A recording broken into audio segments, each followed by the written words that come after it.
Oh, hello everybody. Good. All right, let's check. Make sure that this live stream is actually working. Go to my YouTube.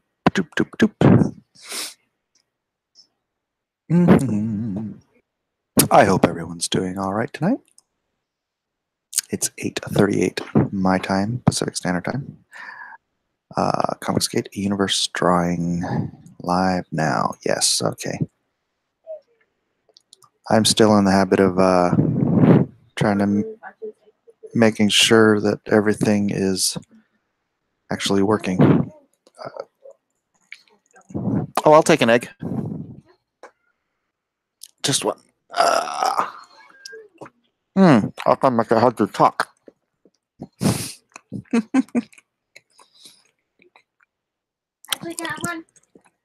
All right. Risky analysis. Hello. Yep, it's up. Yay. All right, I'm gonna bounce over. Sorry about that. I didn't even have any dinner. So, gonna be doing a. Oh wait, I'm not even screen sharing, am I? Shoot. I'm a rookie. And share. Boo. Right, hide that.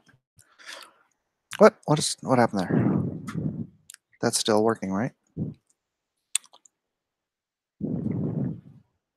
Oh wait, that's the wrong one. Yeah, that's still working. All right.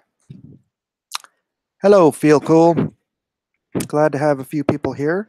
I was waiting for Diversity in Comics and Ethan to wrap up their live stream so I could get this going. Not that I'm going to be stealing a whole bunch of viewers from them, but nice for you guys to have the option. All right. Let's see. I am going to be doing, as I said, the Comicsgate universe, which isn't technically a thing, but it'll just be fun to do a little, kind of a promo piece, I guess, for all the different guys doing these Indiegogos and in this community. And I don't know, something I'll share with everybody. Hopefully we'll get somebody from the community to color it. And yeah, so let's see here. I'm gonna start. I'm just gonna start. Oh, let's see. Here's the center. I'm gonna be going out this way. With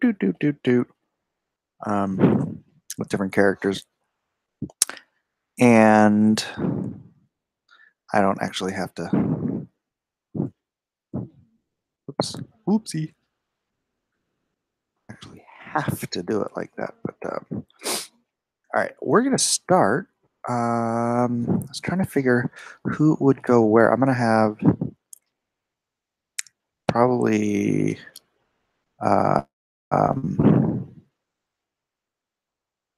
I'm gonna do my guy up front because oops, I wanted to use blue because it is after all buying it and for no other reason to mess up on me.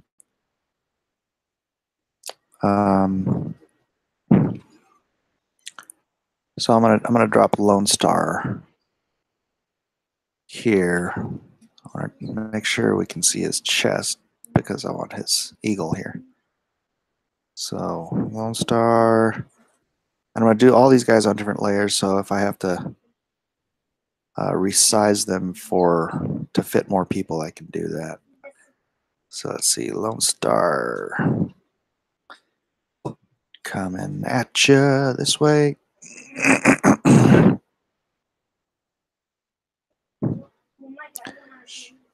And then I'm going to do,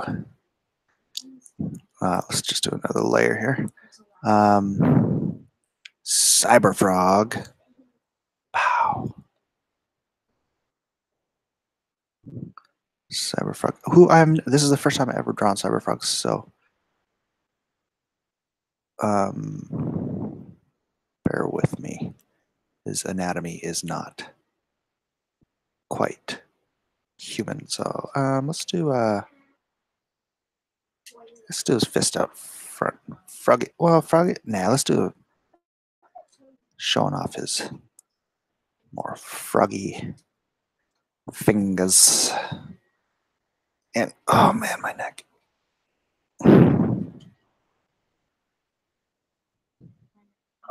Hey, can you go ask mommy for some ibuprofen? Oh. Yeah, and don't drink all my water. The hazards of overworking. And then I want to do one of the. Actually, that arm is really kind of wonky. Oh shoot, that's a different layer. I'll do one of the. Let me do another layer. Jawbreakers here. I am gonna need to squeeze these guys in because I need room for a lot more people than this. Sort of in a action running pose towards the camera.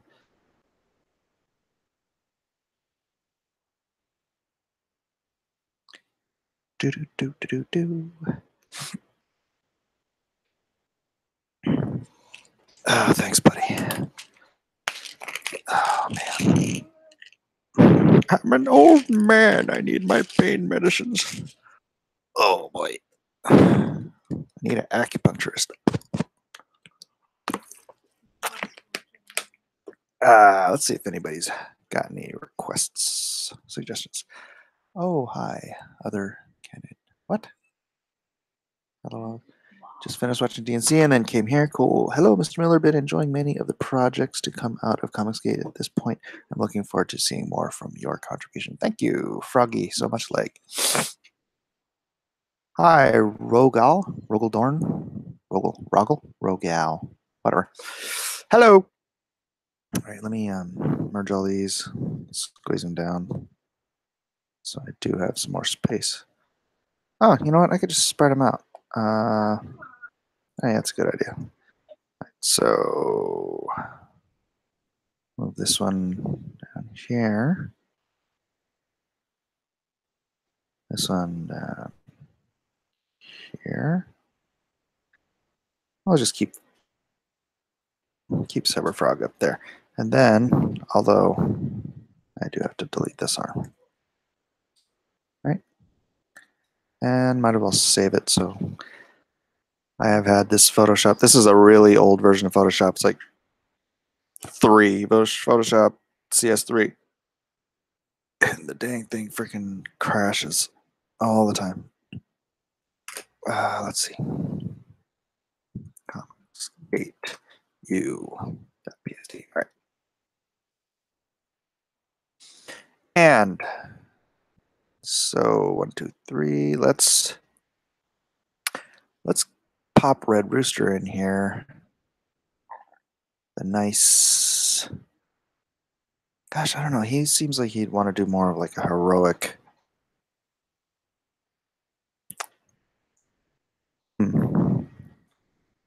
Let's do Red Rooster. Oh, dang it. I keep touching my cable. As I think I've mentioned in another stream, my Wacom tablet is on its last legs, so let's just do a.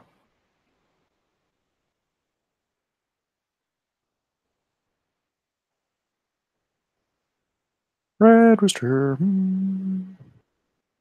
Oh, that's Red Robin.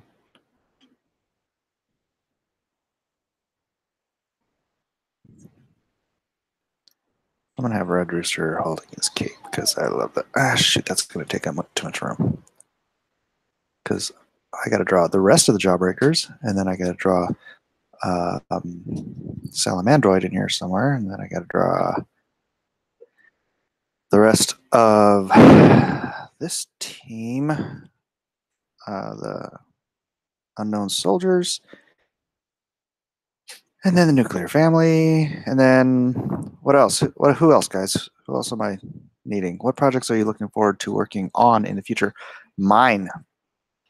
I don't know. I don't think I'm going to draw all of my characters, but yeah, those are the ones I want to focus on, and then hand them off to other great creative teams. But I'd kind of like to be there for the birth of as many of them as I can. So the next one after Lone Star is the All-American Nuclear Family. Who maybe I shouldn't even feature them in this piece. Let's see, is it? Maybe I should move register here, and then Cyberfrog. Nope, that's not Cyberfrog.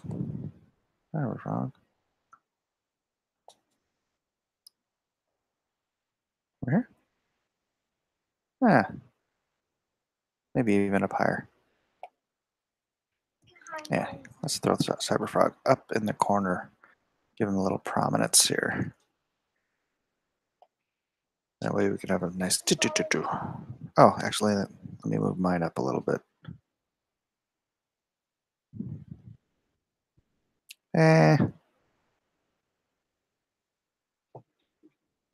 Up.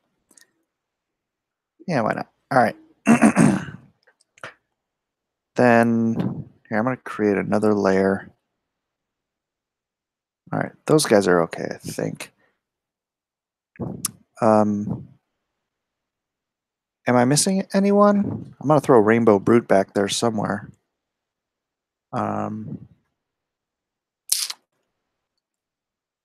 But okay, for now, so we're going to do, this is going to be Lone Star. I should probably do it on his layer. No. And then I'll have some of the other guys. I don't want him to be that big.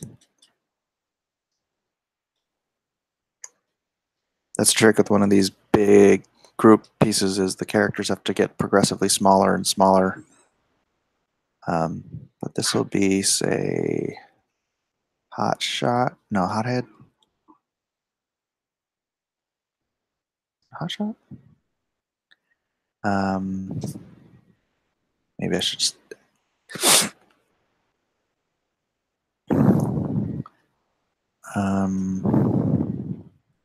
do some of the other. I'm going to need reference for all these guys, but I can place them since they're all pretty much just athletic build characters, you know. Although some of them might be wanting to be doing more cooler poses than just running. Like, which of my? I'll have one of my characters doing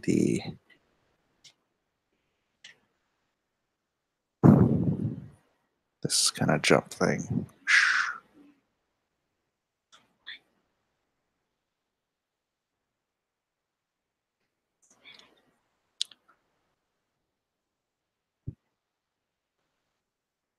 Da, da, da, da, da.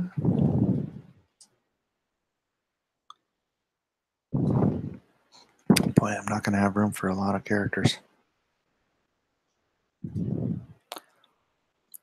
Anybody know the size comparison? Rainbow Brute riding on Salamandroid's shoulder. He is tiny after all. Is Rainbow Brute tiny? I need Ethan. I told him to send me reference, but he did not. So, and Salamandroid's big, right? Is he like twice the size of Cyberfrog?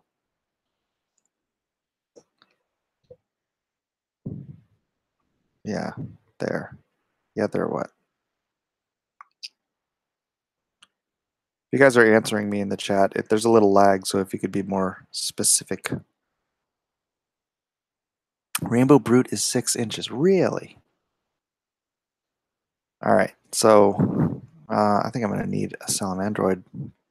Is huge. Okay, that's what I thought. Let me grab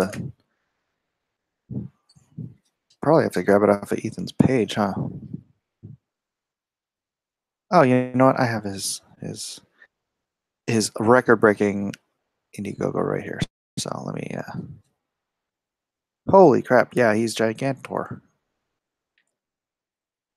All right. Well, he'll be in the background then. Let me copy that, paste it in here, so I can just cycle through it. All right, Salamandroid's ginormous. So he'll be sort of a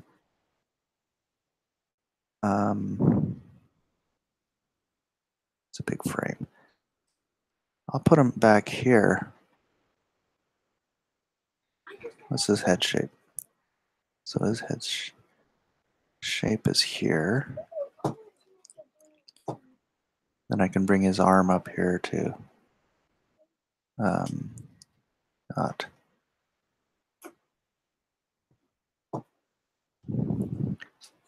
I think Rainbow Brute sitting on his shoulder would be like this big. I don't think that's. I think that's the sort of thing you want to put Rainbow Brute like up in the front, like you'd put Ant-Man, you know. And then he's got this very tapered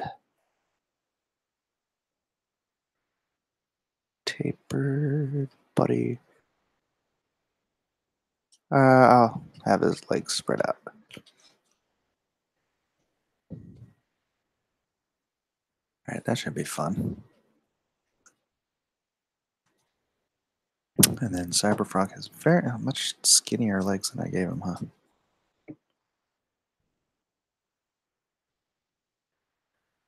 And 1, 2, 3.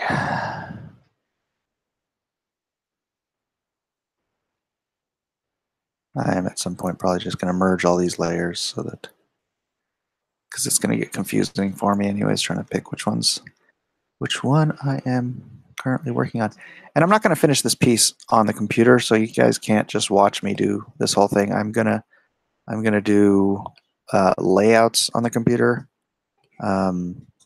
Maybe some. I'll get as tight in the breakdowns as comfortable, and then I'm going to print it out in blue line, and I am going to finish up the pencils in pencil, and then ink it. And unfortunately, I'm not I used to have one of those ostrich neck stands for my phone so that I could film and without having to hold my phone. But alas, I have 5 children, and it is now dead. So I will have to I'll have to get another one of those at some point so I can do that fun stuff. I'm gonna do his head down. I'm probably gonna do his face a little different, just to give it a little Mike Miller styling. See if something kind of. Okay, I'll check out those details later.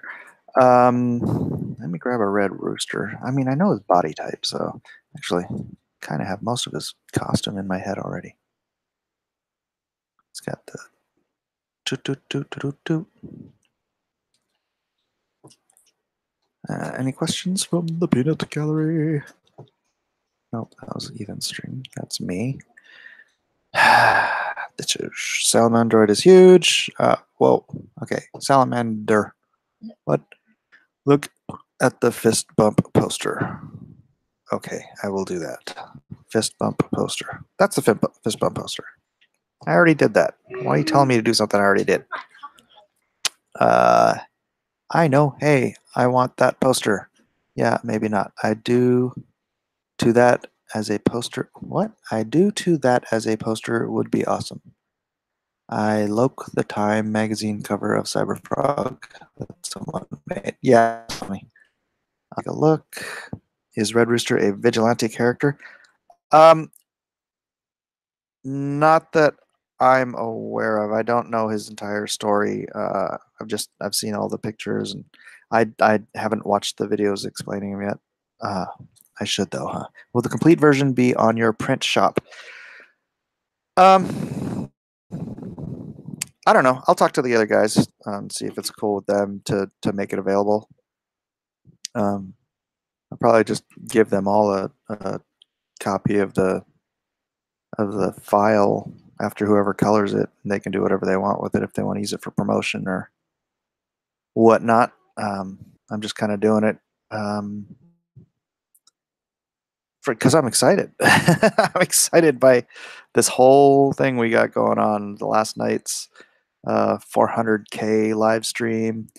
That is not accurate. And it's got me jazzed that we're doing something that is going to shift the paradigm of this industry and save it from itself.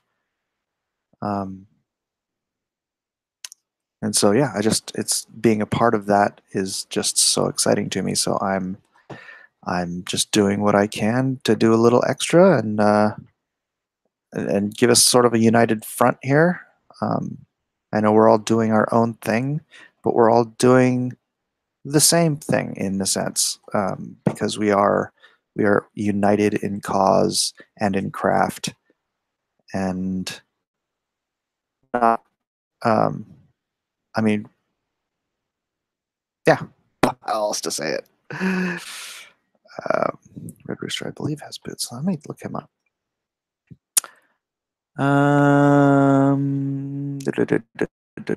Print shot. My keyboard is touchy and does not accept every keystroke. Going to have to be more forceful.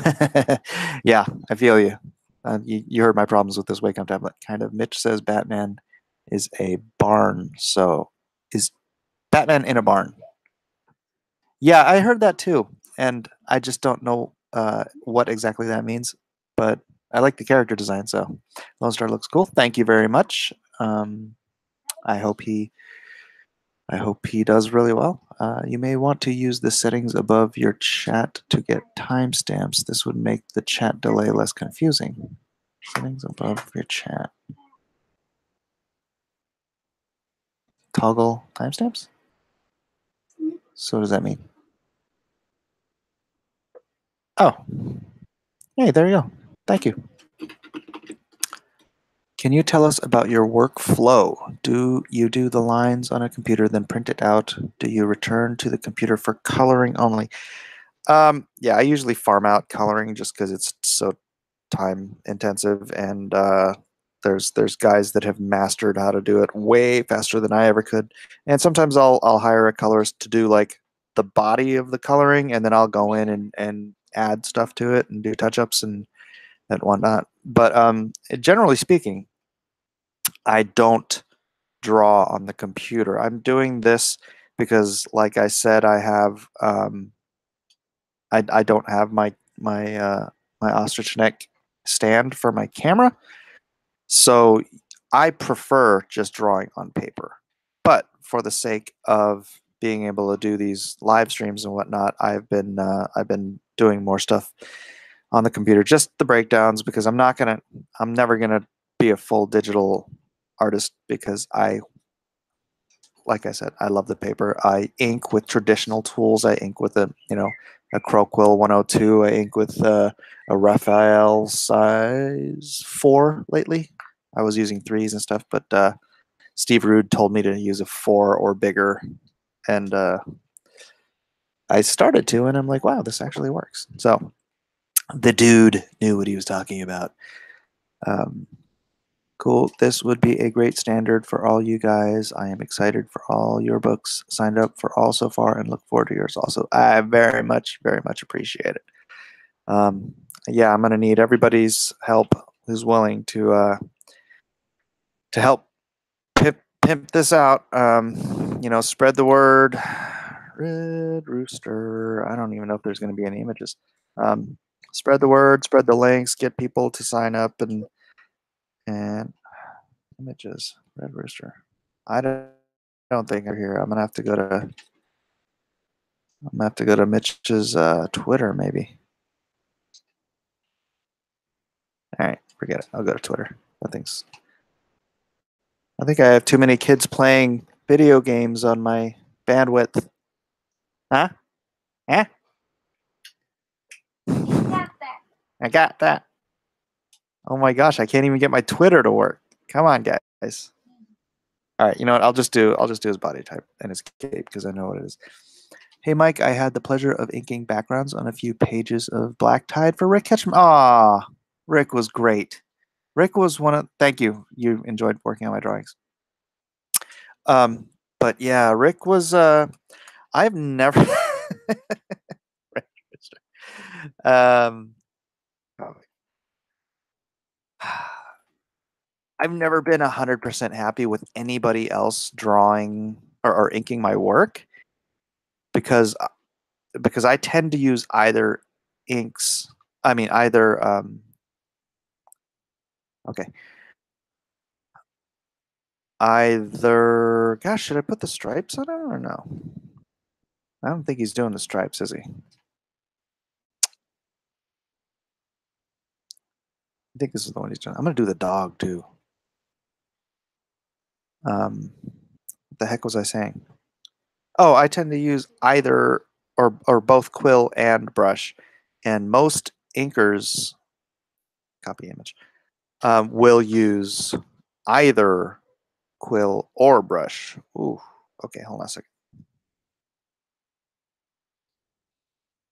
My wife brought me food, so here, why don't you guys ask some questions while I eat real quick because I have not had dinner yet, and I will gladly answer.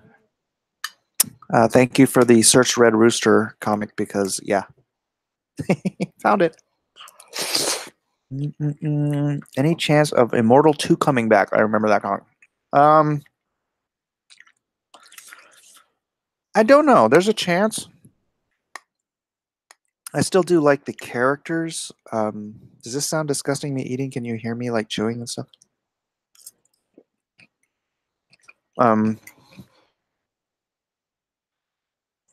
But I don't know. There's other things I have priorities on. So if this gets like some momentum going, and I hope it does, and my universe starts getting filled out, that's definitely a pair of characters I could fit into this universe. Unfortunately, I'll never be able to publish the Savage Dragon Red Horizon with the origin of, or not the origin, but the first appearance of Gaijin. But it can be eating during your live streams. Can be your thing. Yay! Yummy. But because Eric won't republish, and won't allow me to republish. He wouldn't even allow me to publish it digitally because we've had a falling out and we're no longer buddies.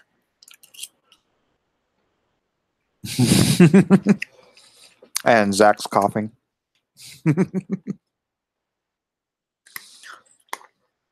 My wife made me some wonderful penny pasta and broccoli. And is there like chicken or something here? Tuna? Yes. Tuna.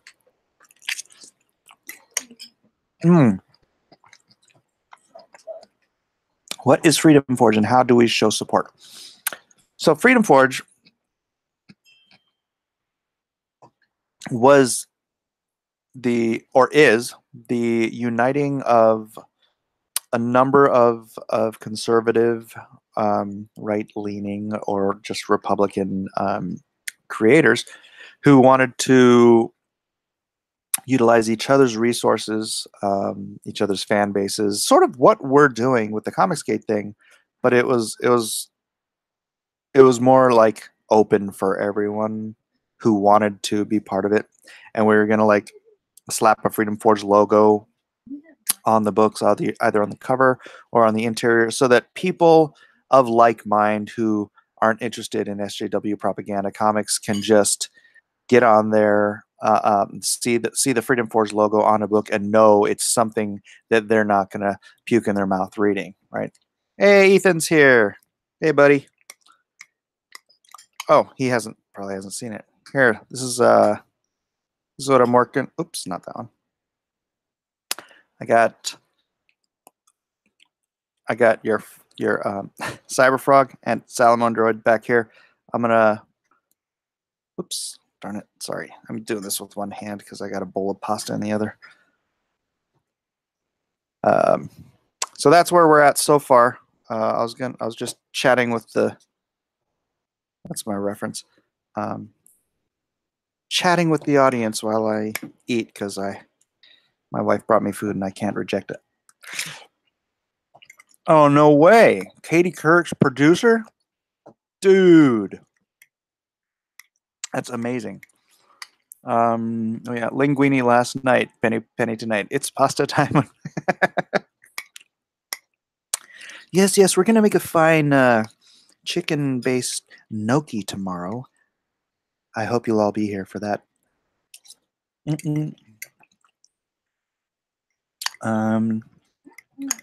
I hope there's no butter on that penne.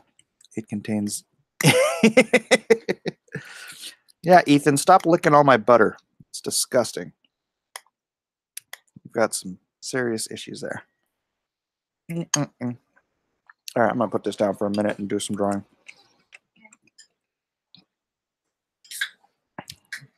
Uncle E, man, Katie Couric. You got to give us more information than that, or is that all? Is that all you got, or is that all? They're just making first contact. So Red Rooster.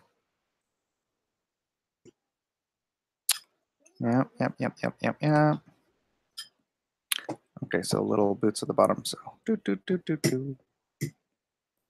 And then gloves like so.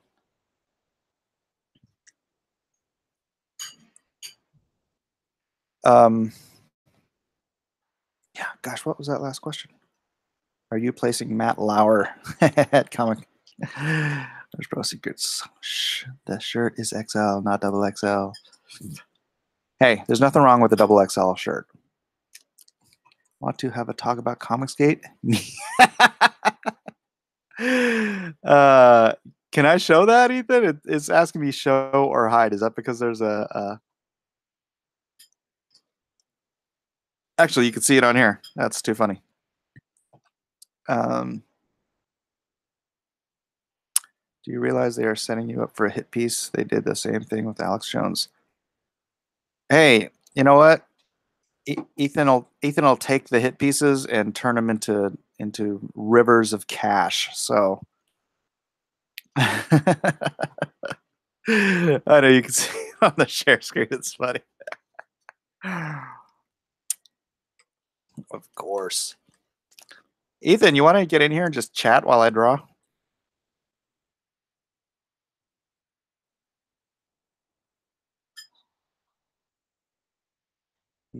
Cast is time.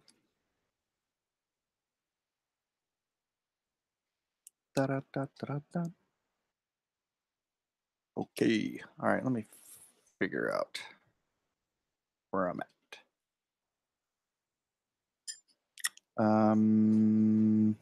Gosh, how do I invite people? Present to everyone. Stop.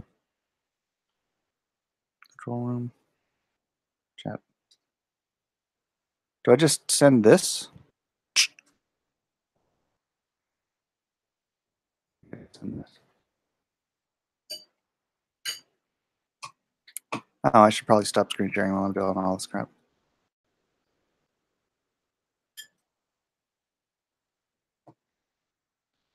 Let's see.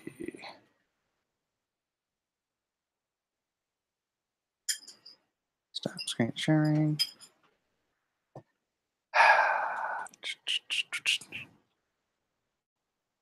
Plagiarism. Where are you, Ethan?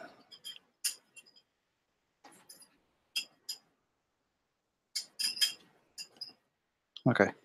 So let's just take 1 second and we can get the oh, what the hell did I do? Sorry, everyone. Sorry. Get in there. Bam. I believe that should do it. Then I can go back.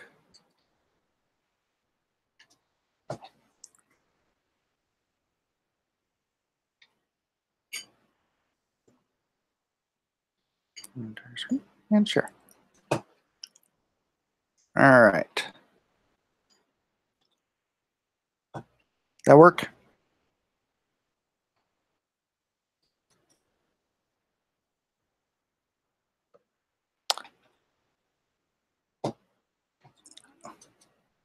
Man, this is like watching the freaking sausage being made, isn't it? Gotta send the hangout link. Yeah, that's what I did. Draw V in there. Kick V.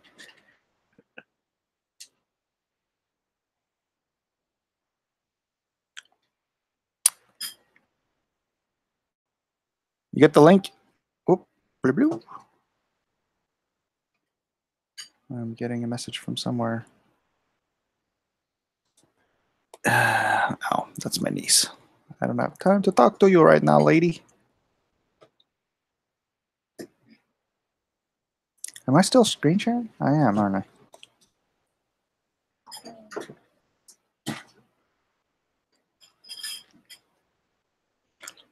All right, I don't know what's going on. Ethan, can you hear me? Try to understand. I sent you through this. Oh, this is something interesting someone posted today. Look at this crap. Someone, I hear an Ethan. No, that's me. I'm here. I'm here. Right on. Whoa. Somebody just ripped somebody off there. Look at that. It's wonderful, isn't it? Yeah. It's the greatest form of compliment. Not really. The greatest form of compliment is really sexy. You want to come back to my hotel room with me? This is just getting fucked over. I mean, that's not. I don't like it at all. I don't like it at all, Mike. I'm worried about it. Yeah, it's not. Why would people do that? It's not to you? great. Why would people do that to you? They did it to someone else too. Let me see. Yeah, this one. Else? Oh my God. Why would that happen? Yeah, this is on the Art Thieves Hunters page. So I like that. I'm gonna go to that page. Art Thieves Hunters. I like this page right now. There you go. I just liked it. I like the idea of people getting nailed for stealing art from people like you and me. Yeah, we're so. It's pretty weak. Yeah, I mean, we're not expecting that kind of thing to happen, are we? No, not even a little after. How about a little after Mike Miller? What do you even? What are you, Abacus Mike? On Twitter, yeah. Because who takes Underdog Mike? Someone took Underdog Mike. That's been my my freaking Xbox name. It's been, I use it for just about everything. It's on my Instagram, and then someone on Twitter took it before I could get it. So, well, what are you on YouTube? Underdog Mike. Underdog Mike? Yeah. On YouTube? Yep. Underdog Mike. Underdog. There's no need to fear. Underdog Mike is here. I don't really. Okay, well, I don't think I really see you. I look up under. This is the problem. I mean, I don't really see your. I got to subscribe to you. That's the problem. That'd be nice. Yeah, I'm not subscribed to you, and I can't find you. And on YouTube, you're Mike Miller. Yeah, but if you go to the top, it's Underdog Mike. No. No. You're just Mike Miller. But if you go, all right. So say, that's Twitter. There you are. Look, I typed in Underdog Mike Miller, and you showed right up. Oh, there you go. And you've just begun. You've got 224 subscribers now, thanks to me. And yes, we're going to see that grows. We're going to see look at this. You made a nice little video for me. Congrats to Ethan and DNC for forging the path. I'm going to watch that later. That's pretty great. All right, so let's see. This is a quick one. Dude, I've just been so excited by all this stuff that, It's terrifying and exciting. I'm practically spurging. Yeah. Well, I got this woke ass message from Katie Couric's producer. I don't like this at all.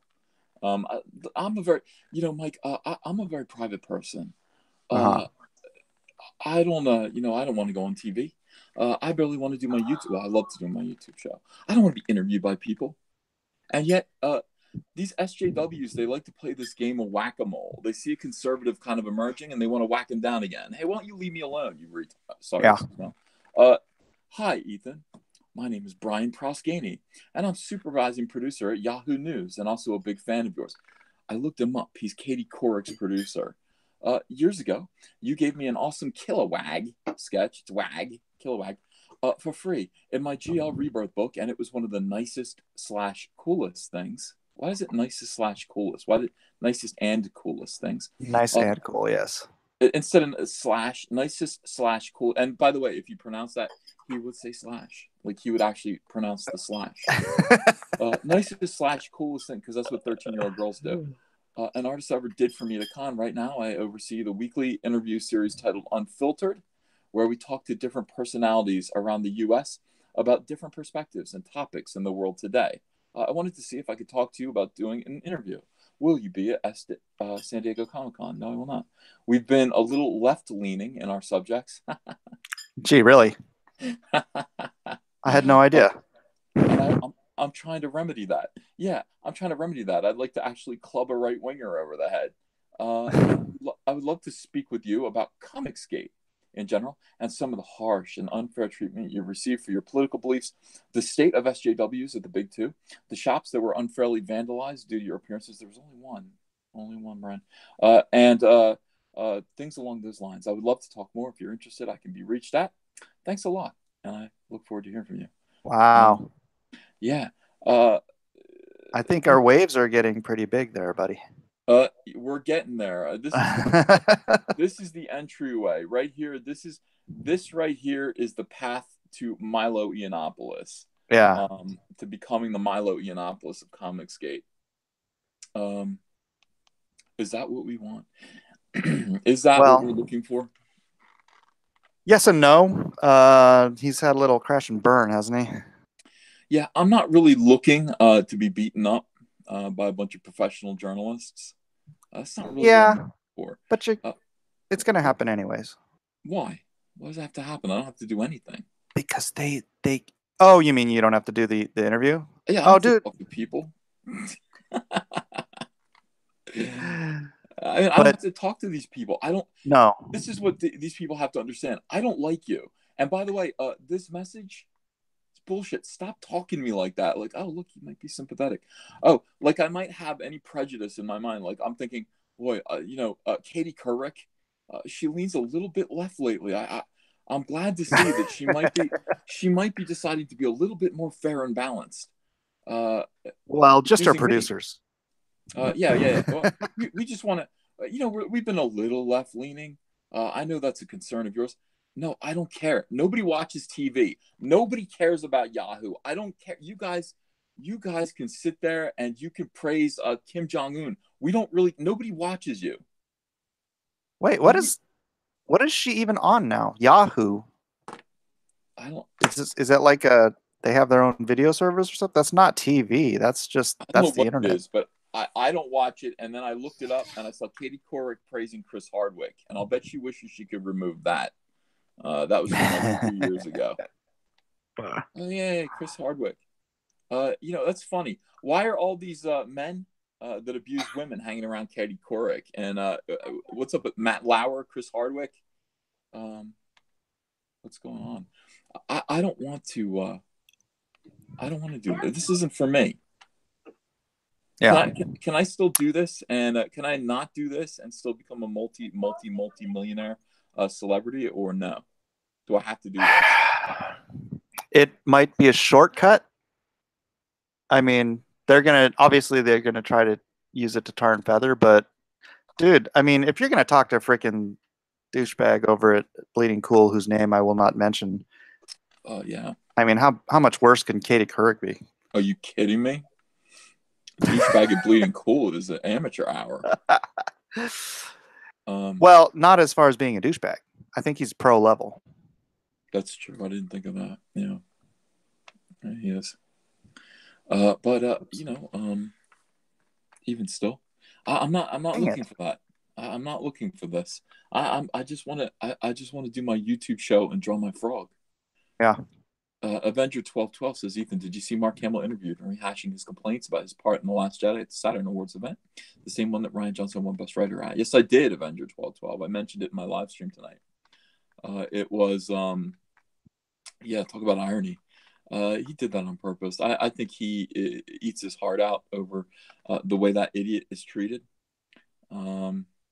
He's got to. I mean, he's got to be infuriated by it. He knows that he ruined Luke Skywalker. Ryan Johnson ruined Luke Skywalker. Yeah. Now Mark Hamill has to be there to lionize him at an award show. What is that? Milo is gay, Jewish, and married to a black man. What you actually believe doesn't matter. What do you mean? What do I believe doesn't matter? Yeah, what? I don't even know what that's implying. What you actually believe doesn't matter. Actually, we have to parse that and figure out what Durham meant. You could just explain it. Durham, I like Milo. Yeah, I'm a big fan. I do too. When I say become Milo, I don't mean I'm going to be bad like Milo. I mean, I don't want the attention. Yeah. The lie about you regardless. Well, that is correct. Yeah, that is correct. Well, that's what I'm saying. I don't want that kind of attention. I don't want that kind of scrutiny. I have a family. I'm not looking to be famous. I'm not looking for that. I'm not looking for fame. I'm looking for a lot of money and virtual anonymity. My YouTube channel can grow. That's cool. I'll take 1 million YouTube subscribers. Oh man, that'd be fantastic. Oh my God, can you imagine? All right. You have to hire a staff like Crowder. Yeah, I wouldn't have a staff though. I would just kind of just run it myself. Even still, I would ignore everyone. I have 1 million. I mean, I'm telling you, we need to do something because this is going to be a continuous thing of just books, and the sales are going to get bigger and bigger. It can't be all us fulfilling them individually. We've got to put something together. Mike, we have things under control. There are things that you don't know about. Oh, I have not. I wasn't in that meeting. You were not officially in the loop yet. Man. Yeah, there's big stuff going on. Corplot says, Ethan, if you do stream the interview with Katie, that way even if they misconstrue it, the record is there. Michael Savage used to do that. Yeah. Milo does it too. No, I'm not worried. I'm worried less about like them misconstruing it with me actually fucking up. I mean, these guys are professional sandbaggers. Like they could get me to say something stupid. I say stupid things every minute.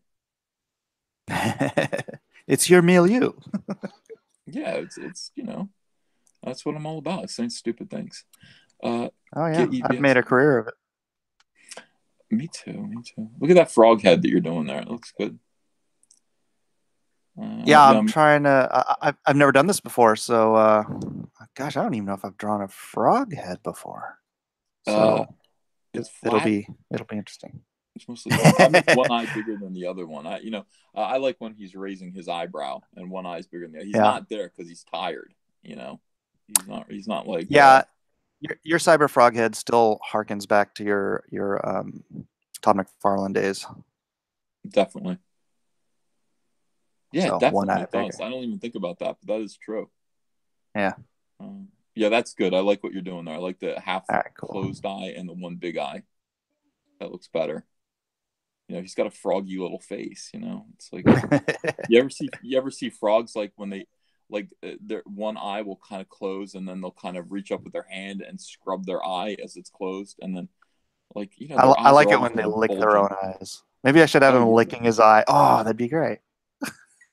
Yeah, he would do that. Like I'm using more frog behavior. He's gonna puff out his throat and he's gonna have a new power called Thunder Croak. Licking his eye. And shake the ground, like with a croak. Oh, yeah, that looks good, Mike. Good. All right, and then this is all cybernetics here. Bop, bop, bop, bop, bop. Yeah. I'll let you read the chat since somebody said. So I was looking for this Avenger 1212 again. I like Avenger 1212. He's inquisitive. I think he's probably he could be Katie Couric's producer. He should be. He says, so I was looking for old Cyberfrog issues in a few local comic stores. It was about 3 hours of digging before I found a Harris #1. Had my 5-year-old with me, and he screamed out, "Cyberfrog!" Man, I just walked in and found it in like 30 seconds. Oh, it should be easy to find. Harris #1 sold 80,000 copies. Do you remember those days? Wow, really? Yes. That is crazy. I Man, yeah, remember nothing sells like that anymore. Well, some things do, but not indie comics. We can get up there, Yeah. though. I do believe that we can get up there, that it's possible for us.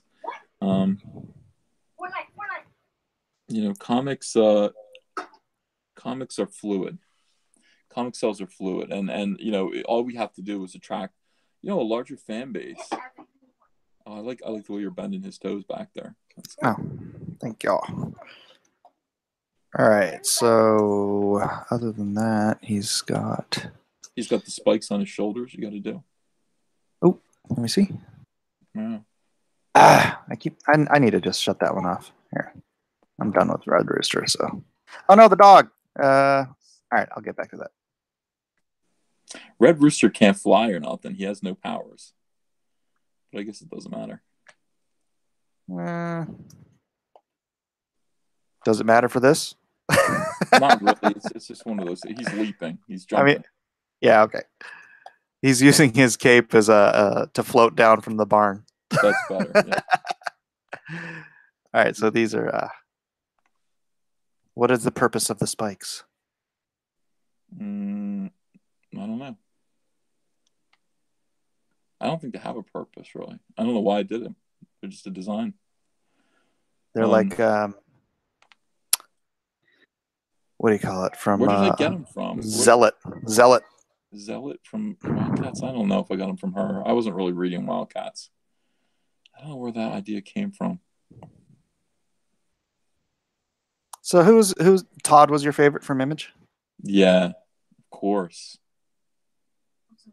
Yeah, Todd was Elvis. Everyone else was kind of like the Big Bopper. In my opinion, and I still feel that way. Yeah. Yeah, I mean, of course, his work has weaknesses. I mean, but when it comes to just being able to rock out, it's Todd McFarlane all the way. That guy, he just opened my eyes to what was possible in comics. I liked him a lot. I still do, and I think he's a good guy. He's gosh, I think he might be the only one I've never met. I mean, I met him like once in a hallway, but it was like, oh hi, and, yeah. Oh, I met him and he knew who I was. He offered me a job. Oh, nice. 2013. He said, "You want to take over Spawn?" Oh man. I said, after you picked yourself off the floor, you said. I said, I can't. I said, oh my God, I can't. And I didn't want to. It's like, no, you don't want to do that. But I wanted to work near Todd McFarlane. Like that would be the whole incentive. It's like getting to work around for Todd. That'd be cool. Yeah. So, but that wasn't enough of an incentive, honestly, and I don't think he would have been able to pay me what DC pays me, and it just wasn't. Yeah, it just wasn't worth it. Mm-hmm. I'm not doing this. I'm not doing any interviews for left wingers. Why am I going to feed myself to these? You know what I mean? Like, really, I'm thinking about it. I'm like, should I do it? No, why am I feeding myself to these people? Dude, you sound just like Michael Savage. Remember when he was there asking him? I don't know. Do you listen to Savage? No. Oh, yeah. The New Yorker invited him to do an interview, and he was saying exactly what you're saying. And then ultimately he ended up doing it, and it was a fair piece. But you never know. Yeah, never know. Yeah. So, what do you look? Yeah, go ahead. I'm sorry. I could chat Comicsgate though. I mean, that's the thing. I could actually chat Comicsgate, and I could hold my own. I could hold my own defending Comicsgate. I've never said anything like men in a wig. I've never said anything like that. There's nothing that you could dig out on me to say, well, you're transphobic. I said, I'm not transphobic. You're homophobic. Well, no, not. Well, no, I'm not. No, no, no. You don't like women. Well, I mean, who likes women? Like, you know what I mean? Like, there's not much that you could like. That's the. It's like you don't like women. What you do? You like that? But I think I could hold my own. Yeah, I think you could too. I don't know. I think you should think and pray about it and make a, do some searching and see what you want to do without, don't just dismiss it out of hand. Seek counsel, my man. Nat Denon says, sorry about the Gail Simone joke yesterday. What? Did he make a joke to you? I have no idea. Was he talking to you? I don't know.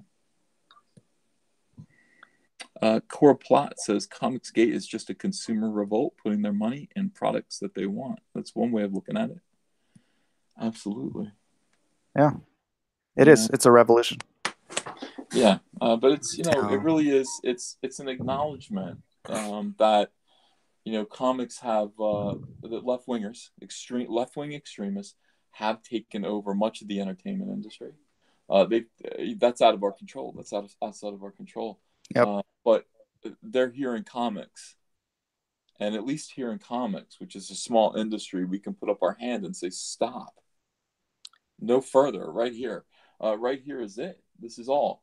No more of this. It's not selling. It's not working.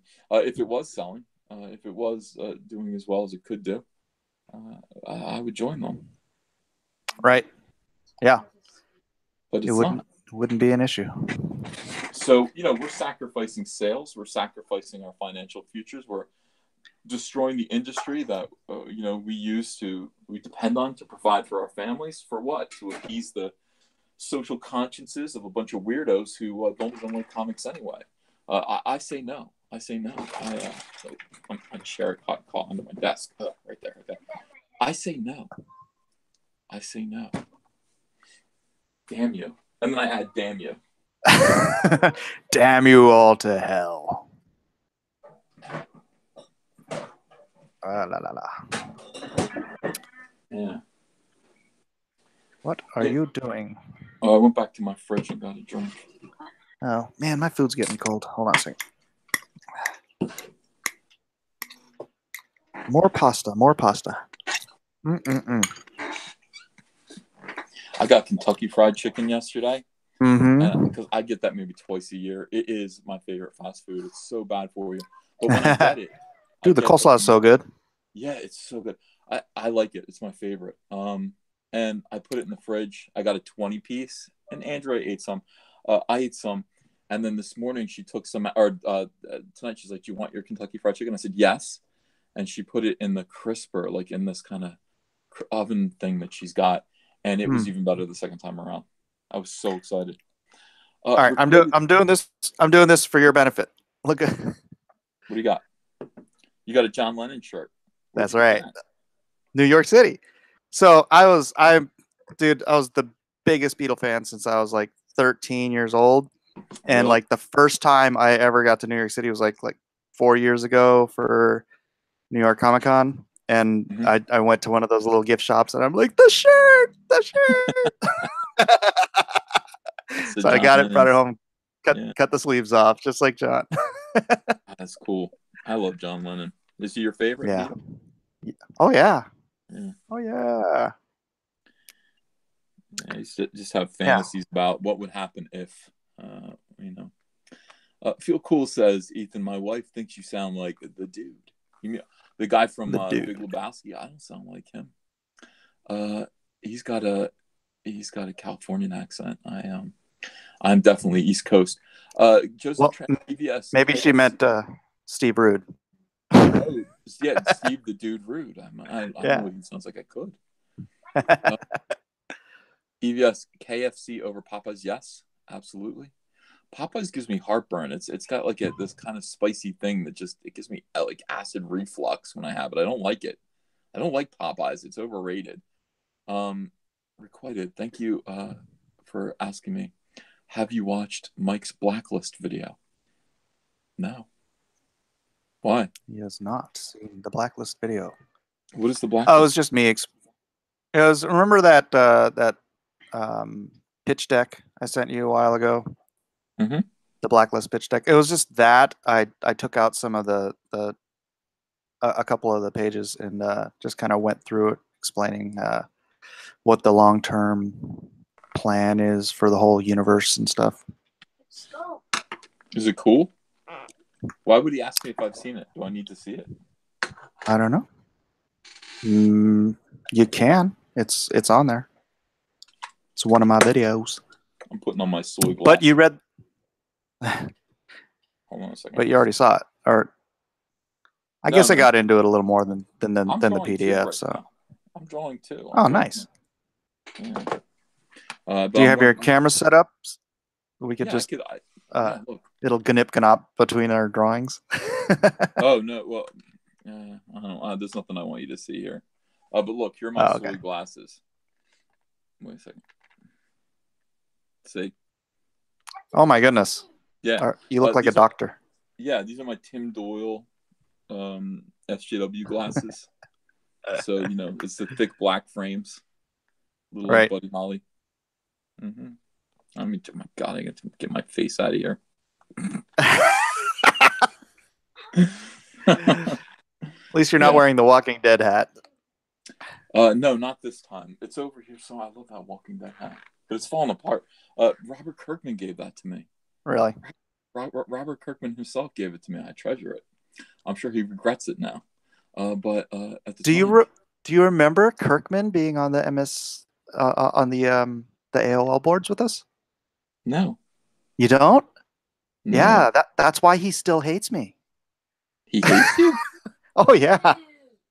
I talked to because I'm friends with Ryan, and and I was like, hey, if you ever want me to do an Invincible cover or pinup or anything, I'm totally game. And he gave me this weird stare, and I'm like, but Robert or Kirkman still hates me, huh? And he's like, yeah, Kirkman still hates you.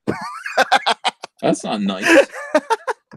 It's like, dude, it was 20 years ago. Get over it. What happened? What would you do?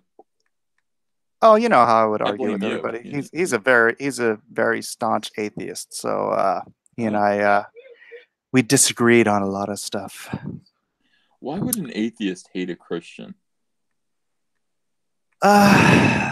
Because I don't know. I want you to really think about that. Yeah, I know. I mean, because I was raised agnostic, and I didn't hate anybody. I just didn't want to listen to them. Yeah, like if you're an atheist, your attitude should be like, well, that's silly, and it doesn't matter. It ultimately, it doesn't matter what you believe. You're gonna die, and if you're a true atheist, you realize life is kind of meaningless. You're never gonna know that you were wrong. And there you go. That should be it. I don't understand the cruelty of atheists trying to disillusion Christians. Yeah. Hating a Christian is even worse. Being like, well, you believe in God. I hate you. Yeah. You're an idiot. Yeah, it's like that's the atheism should come with, at first, like if you started out a believer, it should come with a little bit of sadness. Like, oh man, like this is really it. Oh my God. But then it should come with kind of a just sort of resolve and peace. Like, well, I'm just going to live my life to the fullest to be kind to people because that's all there is right here. But no, there's hatred. There's actual hatred coming from these people. Yeah. It is sad. It's not what Jesus Christ would want from them. I wish they could see that. Yeah. Well, you weren't like that when you were an atheist. I was never an atheist. I think, well, I probably said I was once or twice. I'm positive now that God's real. Yeah. Positive. Me too. Without question. But yeah, I went through a time where I just went, it doesn't make sense practically to me. But it doesn't make sense practically to you. How could it ever make sense to you practically? It's not going to. You can't find God with your mind. You don't remember do you remember the first time we saw each other face to face? No. It was I don't remember which con it was, maybe Portland or something. And I saw you and I was like, oh man. So I walked up to you and I was like, hey Ethan, I just wanted to apologize. I'm like, Mike Miller. I just wanted to apologize for, being so abrasive on the message boards and AOL. And you said, oh no, Mike, I want to thank you. It's because of you that I became an atheist. I was clowning you. You know that. Oh my god! I can't believe I'm so stupid. You Oh clown no, too much. because of you, because of you, probably in no small part to you, and the things that you've said to me over the years. You probably helped me to regain my faith. Really? Yeah, absolutely. I'm very, very, very, very happy to hear that. All Christians do. Dealing with seeing people live out their beliefs. It doesn't matter what you feel at that moment. I mean, it does stay with you. That's an important thing to realize. Seeing people actually stay true and hold true to their beliefs is shocking in this day and age. And you don't forget it. You don't forget it. That's why it's important to stand up and be a witness, Mike. Whenever you can. You never know who, even if it doesn't happen right now, it's going to happen 10 years from now. Somebody's going to remember you. Yeah. Oh, that makes my day, dude. Appreciate it. It makes my dad's day too. He cries. He's like, "You pray Yeah? now? You pray? Oh, thank you, Jesus." I'm like, "Dad." Yeah. That's sweet. Yeah, he likes that. It makes him real happy. That's nice. Both of your parents still alive? Yeah. That's nice.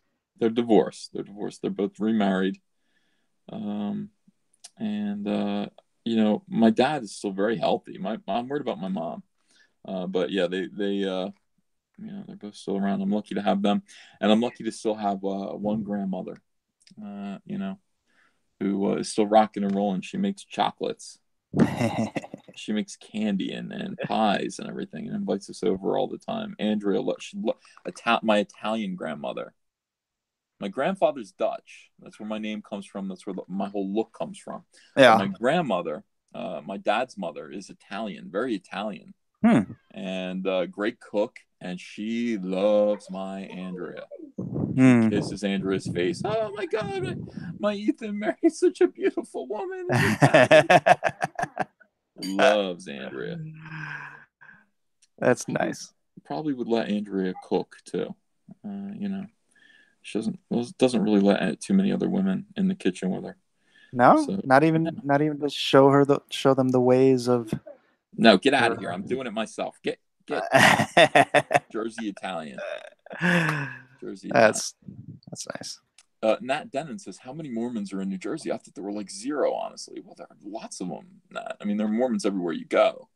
My grandma is very, very Mormon, and she won't hear of. Well, she likes to gamble, but she stopped gambling. She stopped going to casinos. She made a promise to God that her son Bob, my uncle Bob, he was sick. She said, "God, if you'll just spare my son Bob, I'll never gamble again." And she hasn't, and Bob got better. And for my wedding, when I was marrying Andrea this past November, we decided to get married at a big casino with a lot of Frank Sinatra music, in this Italian restaurant in a casino. My grandma was coming, and she's just like, I'm like, "Grandma, you got to play blackjack with me." She's like, "I promised God." I said, "What did you promise him?" And she told me about Uncle Bob. I said, "Look at him, let him die." I mean, what do you got? 2, 3, 4, 5 years in you left? Let's play blackjack. I said, "No offense, Uncle Bob." He said, "No, I'm taken." I said, "Look, leave him alone." And I don't think she did gamble. I was really hoping that she would. That's how my family is anyway. We have fun with each other. That's nice, man. I wish I'd had What about you? Well, I got my mom. And when did all you my lose your grandparents. 2004. Kind of recently. Yeah, not too long ago. But and that he's actually survived by his dad, but then his dad passed away a few years ago. He was 93.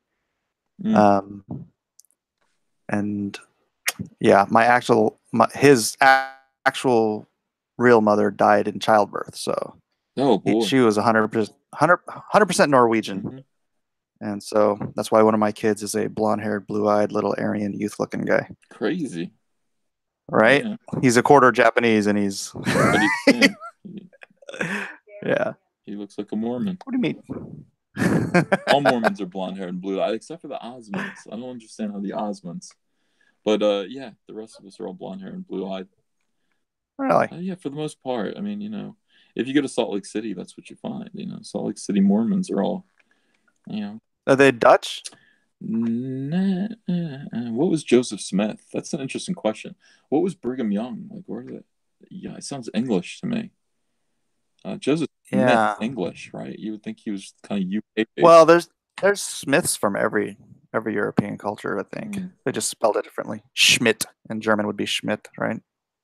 Yeah, I would think they would be all kind of European, like that area. I think they'd be German, Dutch, because they lived in upstate New York and they all kind of migrated to Salt Lake City, as pioneers. So that's probably where the majority of those people, where they come from, and that's us too. Right. I mean, my family's Dutch. We're like, people are like, don't you understand? We're all immigrants. I'm like, are you kidding me? My family's settlers. We've been here since the 1600s. Yeah, we mine settled too. this land. Van Scivers go way, way, way back here.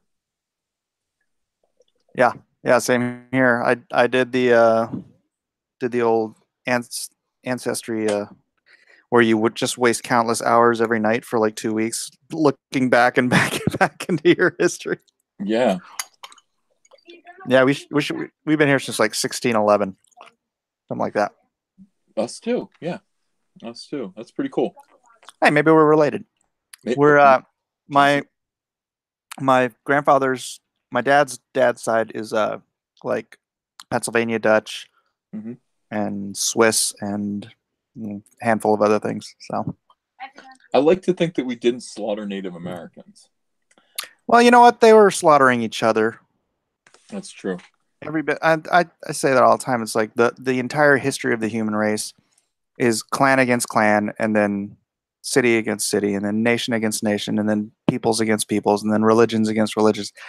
You can't just draw a line at one point and say, okay, well, all that we understand, but this is racist, Yeah, but Mike, when exactly was America great? Can you just point out one point where America was great? What you would like to return us to? That's my favorite question. 1984. Oh, that was good. And we're doing it, baby. That's a good answer, actually. 1984 was terrific. Remember Phil Collins and Cyndi Lauper? Yeah. And she's a tiny person. I saw her in Vegas, like by an elevator, and she was like, I think she's like 4'11" or something. She's just so tiny. Yeah, she's like my mom's height.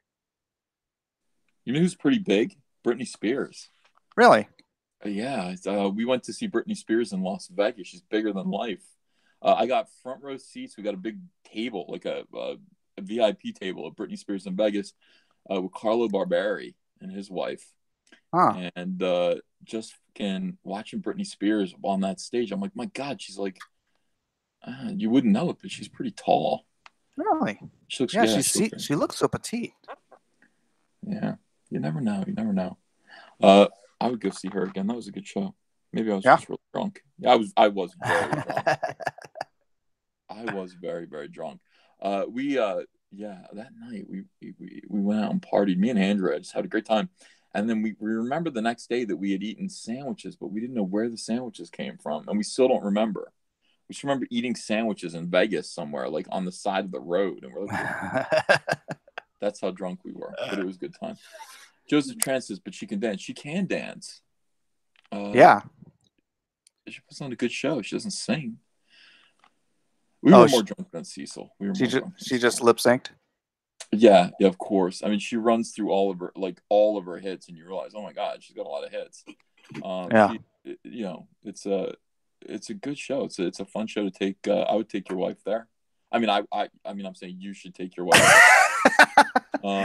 You're taking my wife? Jeez, dude. No. I don't know about that. No, but yeah, you should take your wife to that. It's a couple show. It's kind of sexy, it's kind of fun, and if you're in Vegas, I wish I was right now. Honestly, I wish I was in Vegas right now. Yeah, there's a con there this weekend. Really? Yeah. I ain't getting invited to no cons. That ain't happening. People are like, are you gonna be at this con? I'm like, do you understand that, like, I know it doesn't seem like it, but like, I am hated by this industry, and there's no chance. I mean, just the simple fact of that Diamond just came out and previews has an article congratulating me for 400 grand on Cyberfrog. Really? Yeah. And people are like, oh my Wow. God, how are you kidding me? Like, it's like that now. We have to turn this industry upside down. We really have to. If it's gotten to that point, I mean, it was always prejudiced, but like, if it's gotten to that point where it's like they mentioned your name, they're in real trouble, even jokingly. We have to destroy everything beneath our feet. Have to. But they weren't joking, right? Of course not. Yeah. That's That's such a big deal, you know. But no, I'm saying people joking like, "Oh, you're in trouble." They're in trouble for like that. Even that thought is offensive. Like Requited says in a year or two, you guys will be big enough to have your own con. See, that is the thing. Comics are so weak right now. That'd They're be so so rad. weak. We can there. It's like a pushover. I mean, man, all we need are the fans. Yeah. You Yeah. understand? It's not about Requited. It's not about us being big. It's about the fans being bigger. Our fans being bigger than their fans. And we're only as big as you guys make us. And if you guys decide, if fandom at large was to decide, you know what, like Comicsgate is bigger than where it came from, and we prefer Comicsgate to what's left of comics. Of course, we're big enough to have our own con. But it's entirely up to you. Comicsgate Comic Con. Yeah. The seed has been planted. The Comics Gatekeepers versus Comicsgate. Comics Gatekeepers. Would you guys do an international con? I'd love to see you in Australia. Yeah, of course. Are we allowed? Is Tom Taylor going to stop us at the door? I worked with Tom Taylor. He better not. We had a good. Yeah, I have too. You know what's funny? We had a nice lunch with Eddie Berganza. Oh, really? I have pictures. Those pictures of Tom Taylor hanging out with me and Eddie Berganza. Just spread them all over the internet. It's like, hey, buddy, remember this? Yeah. Yeah, Tom's gosh, he's a really good writer. I just I don't know. I don't know what's going on with everybody. I kind of feel like it's a massive amount of peer pressure. And there's some people who are miscalculating what's going on.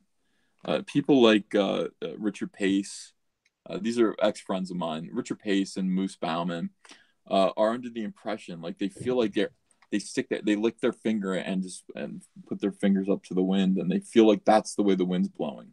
Listen, we need to join the majority here. If we join the majority by loudly denouncing Comicsgate, surely that'll mean more work for us.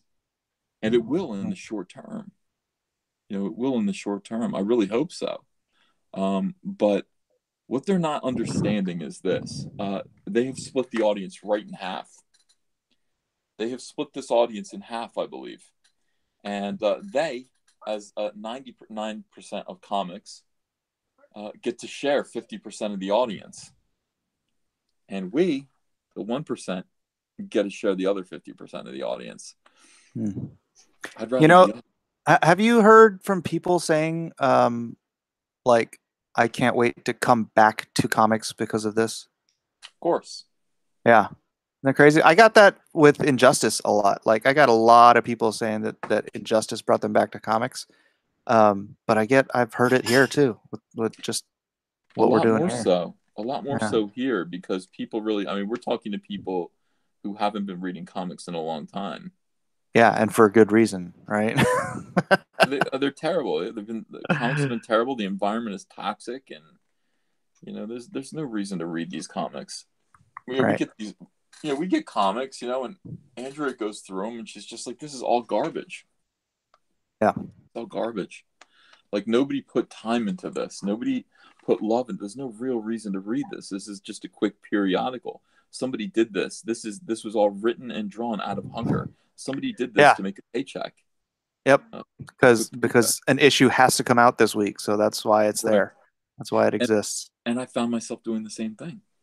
Yeah. It's like working on Green Lantern and just being like, all right, well, I gotta get this done because it's got to come out, and I need a paycheck. I gotta pay the bills, so I better get this real quick. And the last thing I'm thinking about, is making a quality book, because it's not for me. It has nothing to do with me. It's just you're on the hamster wheel. Yeah. No, I felt it, man. You got to get off of that hamster wheel and actually, feel love and passion for what you're doing again. Yep. It's urgent. I have to draw a lot of plants. I'm drawing a swamp right now. Jesus. It is. It's fun, but I got to settle in here. No Cyberfrog book has ever not had a scene. And what's fun about this is like I get to go back now. I'm writing Cyberfrog, so I'm going back and looking at what I used to do when I was a kid and reading the old books. And one thing that every Cyberfrog book always had was my teenage aggression, where it was like, I'm going to draw the type of people that I see around me that I hate, and I'm going to have them get eaten by giant insects. And I did it in every single issue of Cyberfrog. And I don't know if I was aware of it then, but it was just a recurring theme. Okay, here are some hipsters of the time, and now they're going to get eaten by bugs. So it's like, that's how I have to open this book. It's like, I mean, of course, I got to open the book the same way. This has to feel like a high-budget Cyberfrog story. Like, if you read Cyberfrog before, this is going to bring back the feels. Right. I'm going to merge all this and just delete. DC does have some good books right now, says Sharu. Yeah, they do, of course. Nat Denham says, Mike Miller, you guys are missing a key component here. A lot of people sick of SJWs in entertainment are moving over to exclusively reading and watching Japanese product. Well, that's good. That's what Mike S. Miller is producing. So, yeah, Japanese product, at least half Japanese. Yeah. So Comicsgate is covering. We're scooping up that that audience. I'm here for the Japanese comic audience. Of course, we knew that. We knew that when we wanted you aboard. We were just it was good for us.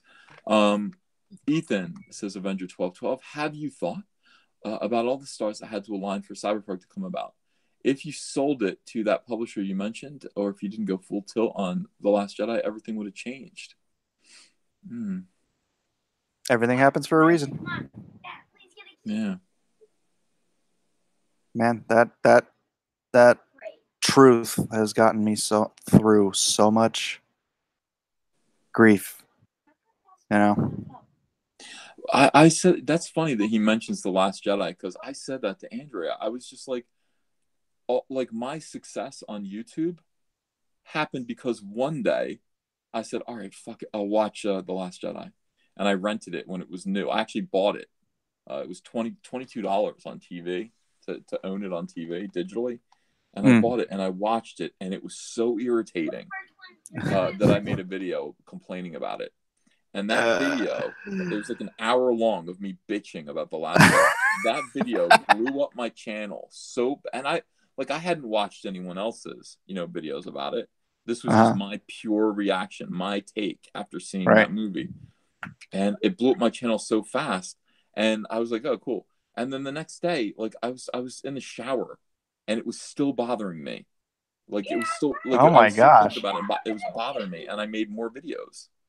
And before you knew it, a week had gone by, and every day I had made videos, and I realized my channel had become a Star Wars channel, and it was just so odd. And then my channel just erupted into this, and I went, wow, this is actually I'm good at talking about Star Wars. I enjoy it. I'm going to become a Star Wars news channel. I'm going to become a Star Wars critic. It's boring to talk about your comics all day long. You can do it. You run out of steam. It's like, how much more can I say about my own comics? So that's what happened. And because of that, I grew an enormous audience that was also kind of into comics. Right. but hadn't or would be into comics, but hadn't read comics in a long Or time. can be brought into Can be comics. brought back, can be convinced to Yeah. come. They would enjoy comics. And that was all because for some reason God made me watch The Last Jedi one day. And that led And to my hate it channel with every and hate fiber it. of your being. I really do have to thank Ryan Johnson. Like, it's like if it wasn't for Ryan Johnson, in a weird way, like I'd be in real trouble right now. I don't know what I would do. I'd be sad. I wouldn't have an answer. It's like, no, I got a whole new army of fans. I have a new outlook. And Cyberfrog is a tremendous success because of this new crowd, this new audience that I've grown, that I've developed and nurtured, and that is definitely God, isn't it? Weird. That's God in action. Everything happens for a reason. Tell you what. Oh, it's odd, but yeah. Yeah. I mean, Ryan, I don't want to bring it down, but it's gotten me through like, tragedy and stuff, and it's just it's it's the faith of trusting, because my faith didn't come from experience or anything like that. I mean, we used to argue about this stuff. It's from a understanding that the Bible is legitimately inspired by God, and it's that foundation that if I can trust this, then I can trust Him. And I don't know. It's just I don't know. It's not a religious channel, but well, it is. It becomes a religious channel when you talk about things that you care about, which is what your YouTube should be. Yeah. It should be your perspective about everything. Bootsy says you resisted watching it, Uncle. Yeah, I didn't want to see it. I hated The Force Awakens. Force Awakens ruined me. It feels yucky. I can't. And then The Last Jedi, I went, all right, I got to see it. And then I watched it and was angry. Yeah. The Core Plot says, this is true. I moved over to manga and anime in the late 2008, 2012. Guyver drew me in. And I just could not get back to comics by Marvel and DC because first, there were no local comic shops and the stories actually end. Yeah. Yeah, my mom was here today and she was talking about how like Japanese, my mom talking about comics. She doesn't even freaking read comics, but she's like, in Japan, all the comics creators basically do their own books, right? It's like in America, we're all a bunch of guns for hire. She didn't use this language, but basically we're a bunch of guns for hire working on 70-year-old properties whose creators are all dead. Yeah. It's just a different feel. What do you remember about 1998? 1998. I was living in Texas. I remember, oddly enough, I remember arguing with you on AOL. No, like I specifically, for some reason, this image of where my computer was in that room at some moment, I like literally remember, like we were talking about like the Meadows Mountain Massacre or something like that. Oh, and I didn't know what that was. Yeah, I didn't know. When you're Mormon, all of that stuff is kept from you. It's just not important. You're not taught that stuff. So when you're talking about that, that's anti-Mormon. That we just don't discuss. It's like another thing we don't discuss is not letting blacks hold the priesthood until 1977, which is damning. I mean, it's just damning. Yeah. Were they even allowed in the church? Yeah, absolutely. They were priesthood. That is, yeah, they would have welcomed blacks into the church big time. But I mean, holding the priesthood in the Mormon church is something that every boy can do at the age of 12. You become a deacon, and you are able to bless and pass the sacrament. The bread and water. Now that's a privilege. That is something that only the priesthood holders can do. And then you develop, the older you get, and you stay in the church. You are active in the church. You can develop. You become like a priest. and then I don't know what else. I can't remember where it goes from there. But it's the priesthood, and you're able to bless, your family when they're sick. You can lay your hands on their heads and pray to God and heal them. All of these things that God endows you with in the Mormon Church as a man. Women can't hold the priesthood; it's just men.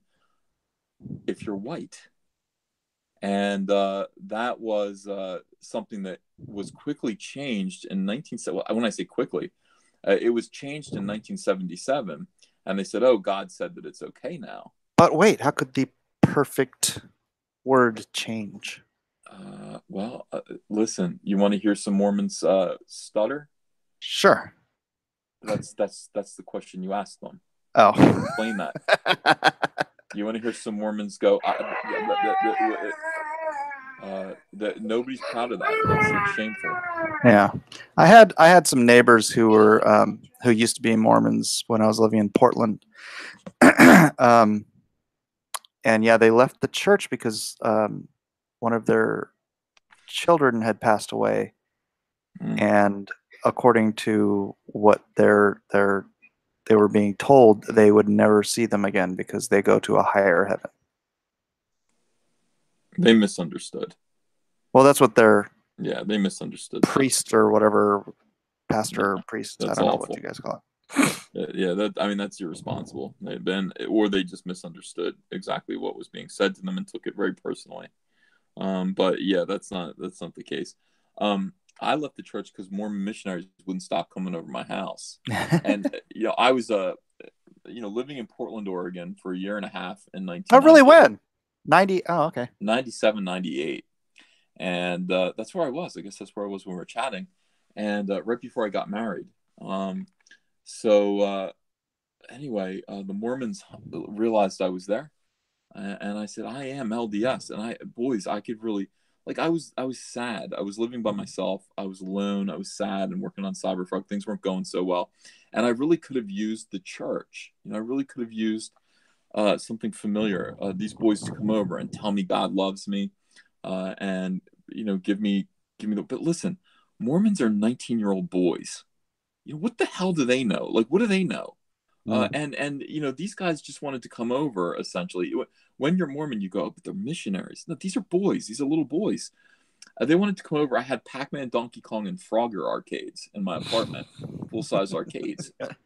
And these guys just wanted to take off. They ride their bicycles over. They want to go play arcades, drink the sodas out of my fridge. They were hanging out with a comic book artist. And I was just looking at them like, guys, you want to talk? You want to pray? They're like, nah, is it okay if we don't? I was like, don't knock on my door anymore, guys. If you're not coming here to check it, honestly, to be that spiritually blind, to not see that, I'm kind of a Jack Mormon in the middle of nowhere living by myself, and kind of asking you over and over again if you'll help me get back into the church. And they just wanted to play Pac-Man and drink sodas. But of course they did. They were just 19-year-old boys. Yeah. And that was that's not the real reason I left the church, but it did annoy me. I was just I wish somebody would come and, their job was to come and pick me up and take me to church and introduce me to people. That was their job. Introduce me to the local church ward and make me comfortable and at home there. And nobody ever did. I didn't stay in Portland, Oregon very long. What were you doing there? How come you moved there? I moved there because I can't tell you this whole story. I can tell you this story in private. I can't tell you this story publicly. Oh, it's one of those stories. Yeah. I was dating somebody who moved out there, and I went, okay. And I moved out there with her, and both from New Jersey. Moved out there, broke up almost instantly, and was out there on my own in this little 1-bedroom apartment, living not too far from Dark Horse Comics, right over the bridge from Portland, Oregon. Yeah, and what's the name of that town? Multnomah? No, not Multnomah. No, because I want to say Minneapolis. That's not it. No. It's in Milwaukee. Milwaukee, yeah. Milwaukee. Yeah. I lived in Portland for 5 years, but I was living in Austin in 98. So how was Austin? Hot. Yeah. It was great, man. People in Texas are so nice. You know, um, coming from California where everybody's pretty much terrible. Hmm. Man, I freaking went out to Texas. I'm like, oh man, I don't know anybody here. Like people I didn't even know helped me unload my moving van, and it's like you have to pay your friends in California to help you move your crap. Really? Yeah, it's just such a different culture, or people are actually nice and polite, and yeah, if it wasn't so hot, I'd have stayed there. But Mm. I'm a wuss. I need my San Diego perfect weather because I I'm hear that. weak. I'm weak. San Diego's pretty nice. That means you go to San Diego Comic Con all the time, right? Oh yeah, yeah. I got a booth right up front, in front of Artist Alley. Hmm. I haven't been since 2007. Oh wow, It's been a that's while. it's pretty big now. I'm sure it was then. Yes. Yeah. I would I want to go back? I don't know. Yeah. Well, one of these days we'll have to. We'll have to do the giant 6 booth Comicsgate extravaganza and Can you just. imagine? Oh man, that would be so sick. Big huge on a big huge Cyberfrog banner that's like 200 No, feet a tall. 20-foot tall Cyberfrog statue. Wow. Maybe just like Image. Better. Yeah. Be better than Image. Yeah. Can we do it? Can we get this audience back? This is the question. Can we do it? Can we do outreach and actually win back a loyal and devoted audience of tens of thousands? I mean, it's not going to be easy. This just isn't going to be easy, but we have to do it. We have to do it to save comics. Mm-hmm. I think it's possible. With all things are possible through Him who strengthens us. And I gotta say, God's on our side. Without question. Without question. As the rest of the industry just devours itself with hatred. Yeah. With absolute hatred in their hearts. I've never seen anything like it. I mean, honestly, it's like, it used to be like, well, that's just kind of your point of view. It's like these people, when you say, hey, SJWs are evil, writhing sacks of like just hateful garbage. Well, that's your opinion, man. Now it's a fact. Like, it's inescapable. The way you hear them talk about and to each other and about other people. The comics industry is sick. And when I got into comics, I used to tell people this, and it was true then, and it's true. It's crazy true now. I said, hey, the thing about comics is that everyone is mentally ill in some way, or everyone has a quirk of some sort. That nobody is sane. These are all people who got into comic books, right, when they were kids, never stopped reading comic books, and chose to do it for a career. That's odd. Like that's you are eccentric. So everybody's got some kind of eccentricity, and the key to working out in comics and working in comics is to discover quickly what those eccentricities are, and everybody has them, from like the president of a company all the way down to people in the mailroom. Milkshake girls. everyone's nuts. So the question is, how nuts are they, and can I work with them? And that was a skill that you had to acquire in order to last a long time in comics. And I've lasted 25 years in comics, and so have you. Yep. Now, all of those eccentricities have been multiplied by 10, and they're sitting right on the surface. And you're not quite sure. You're not quite sure if you are able to work with these people anymore. If it's possible. Is it possible to even be around them? The hatred and the wackiness, saying crazy things all the time. I mean, just crazy, angry, toxic things. Dismissing people just inhumanely, left and right, while the comics industry dies. And that's what it is. It's Trump broke them, and I know it's like kind of a joke, but he literally, like, when Trump was president, all of us who they were willing to have their token conservative friend or willing to put up with us to some level. As soon as Trump broke them, they're like, That's what it was, huh? yeah, It they really they was. just cut us out, right? Trump did break them. Yeah, Like, I didn't know it was that serious. When Trump won, my attitude was, ha, we won the ball game. yeah, Better luck next time, suckers. For them, it was, all right, now there will be blood in the streets. yep. And that Literally, was something, literally. literally, that's what they were saying. And that was something that I couldn't appreciate then. I remember somebody from DC Comics, a higher up at DC Comics sent me a message and said, don't gloat. Yeah, People are really in pain right now. And I was like, fuck them. What do you mean don't gloat and they're in right. pain? Like, give me a break. Get over it. Like, they're in pain. Like, I'm supposed to respect that they're in pain over a lost election? Right. Get over it. Like, they wouldn't respect my pain had I lost this election. Well, they didn't respect it 8 years prior or 4 years prior. Of course not. Like, what the? It's It wow. was I mean, infuriating. Absolutely infuriating that I have to be told that these people are suffering. They're crazy. They don't need to be suffering. They need to calm the hell down.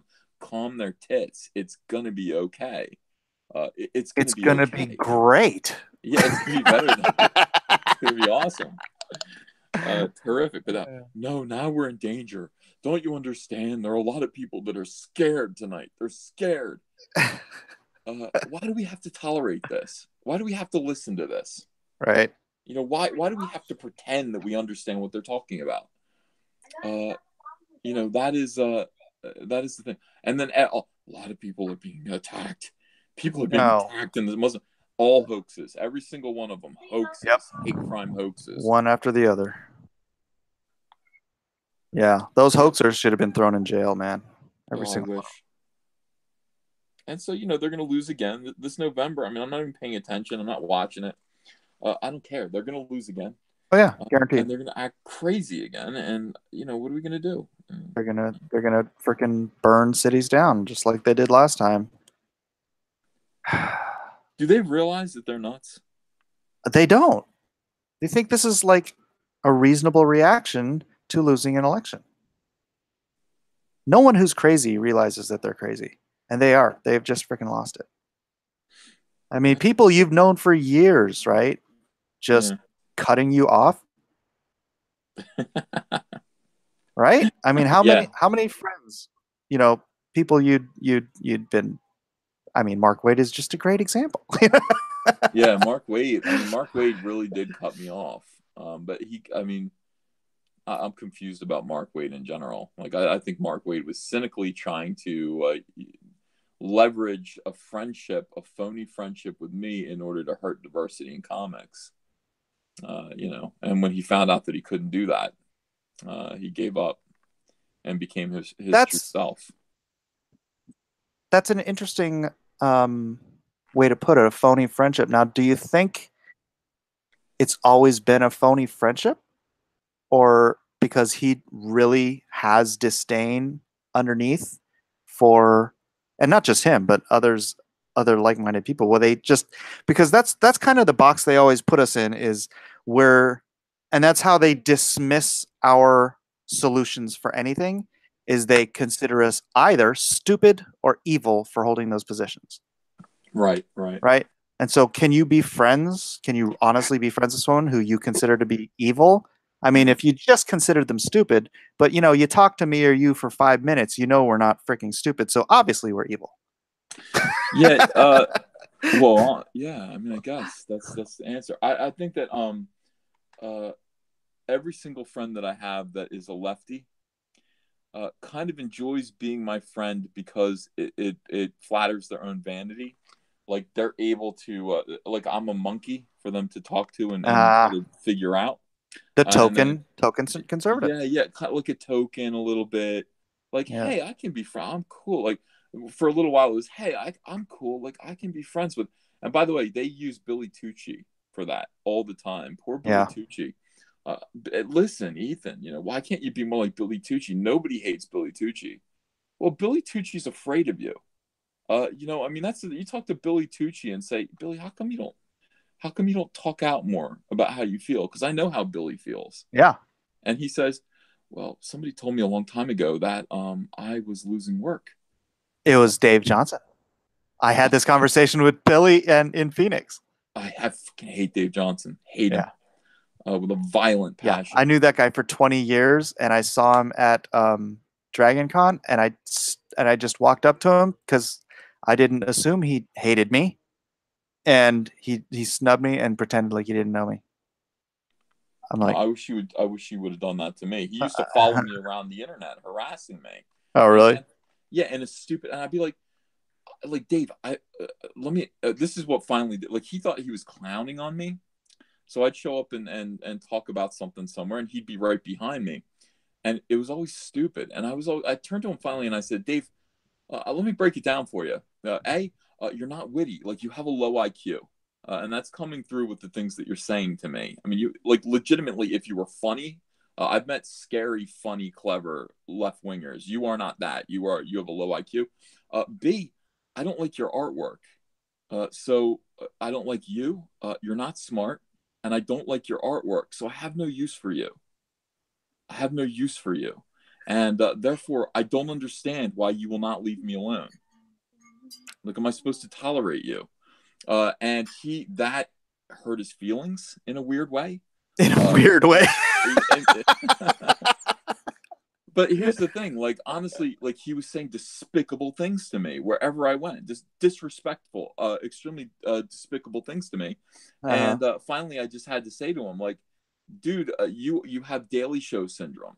Somewhere in you, you think you're funnier than you are, and you think everyone around you is retarded. I was like, Dave, I'm not retarded. I mean, I'm sorry. You're going to come up against me, and you're going to realize that I'm going to make you look like a fool, and that's going to happen. Too sweet.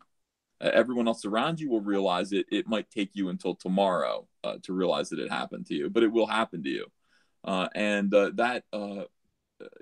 That was it. From there on out, I remember seeing other guys go, yeah, I saw him go right for the bone, right for what matters to you. He doesn't like your artwork. Like that's as cruel as it gets. That's as cruel as it gets. I was like, that's the least of my problems with this guy. That's just my saying that, like, if Art Adams was being mean to me, I'd be like, well, it's Art Adams, though. I mean, I like his artwork a lot. Yeah. But it's like, Dave Johnson being mean to me. It's like, look, I have no use for you. Like, none. I don't like your artwork, and I don't like you, and you're stupid. So go away. That's actually, that was another thing we on Facebook when I was talking about artists who haven't grown, right? And I'm like, now look at Dave Johnson. I consider Dave, whether you like his artwork or not, I think he's a spectacular designer. And I said that he's a great designer, but he hasn't gotten better in at least 15 years, right? He's right where he was 15 years ago, and he's a great designer. And then Dave gets on there and he's like, oh, who's Mike S. Miller? I'm like, really? That's how you're going to deal with this critique? Yeah. Like, who are you to criticize me? Well, I just, look, I don't, like, most of these people, I don't know who they are. And I live in my own world. I don't follow comic book trades. I don't go to conventions and try to meet people. When I go to conventions, I'm there to meet my fans and to make money. Those two things. I'm not there to befriend anyone. I'm not there to. I'll see my friends if they're there. We'll go out and have a drink. But like these people, I don't know who they are. And it's like Dave Johnson, I don't know who you are. Sorry. I'm Ethan Van Sciver. Apparently, you've heard of me. I haven't heard of you. And it's those people who come after me the hardest, and I'm just like, you guys are below my radar. Who are you? Who even are you? This is so like we're just freaking having a phone call and people are listening in on it. I know. I was thinking that. Avenger 1212 says, Ethan, is there a lot of jealousy in comics among artists, etc.? Yeah, you better believe it. You better believe there is. Everyone thinks that they're better than everyone else. With few exceptions, everyone thinks like that dude, like he got where he is. I don't know how, but like he's not as good. Everybody thinks that, and the truth is, people are where they are in terms of popularity because of the fans. and the fans kind of decide who's good and who's not good. It's not a question of what you think and how you feel and what you know and what you don't know. It's a matter of performance and output. There's a lot of people who are kind of, I think most comic book artists end up being envious of you. I'm never envious of anybody. I had to think, have I ever been jealous of someone? Have I ever looked at someone and said, that should be my career? Maybe Ivan Rice a little bit. I have got to admit. I'm just like, God damn it. Like, Ivan Rice is so good. You know what? Because, that whole motto, the scripture, the everything happens for a reason, right? Yeah. Because of that, I don't feel like that.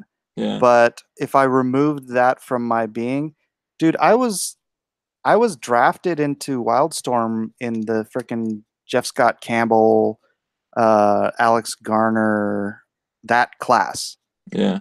And then Jim freaking pulled the plug on it before I moved down.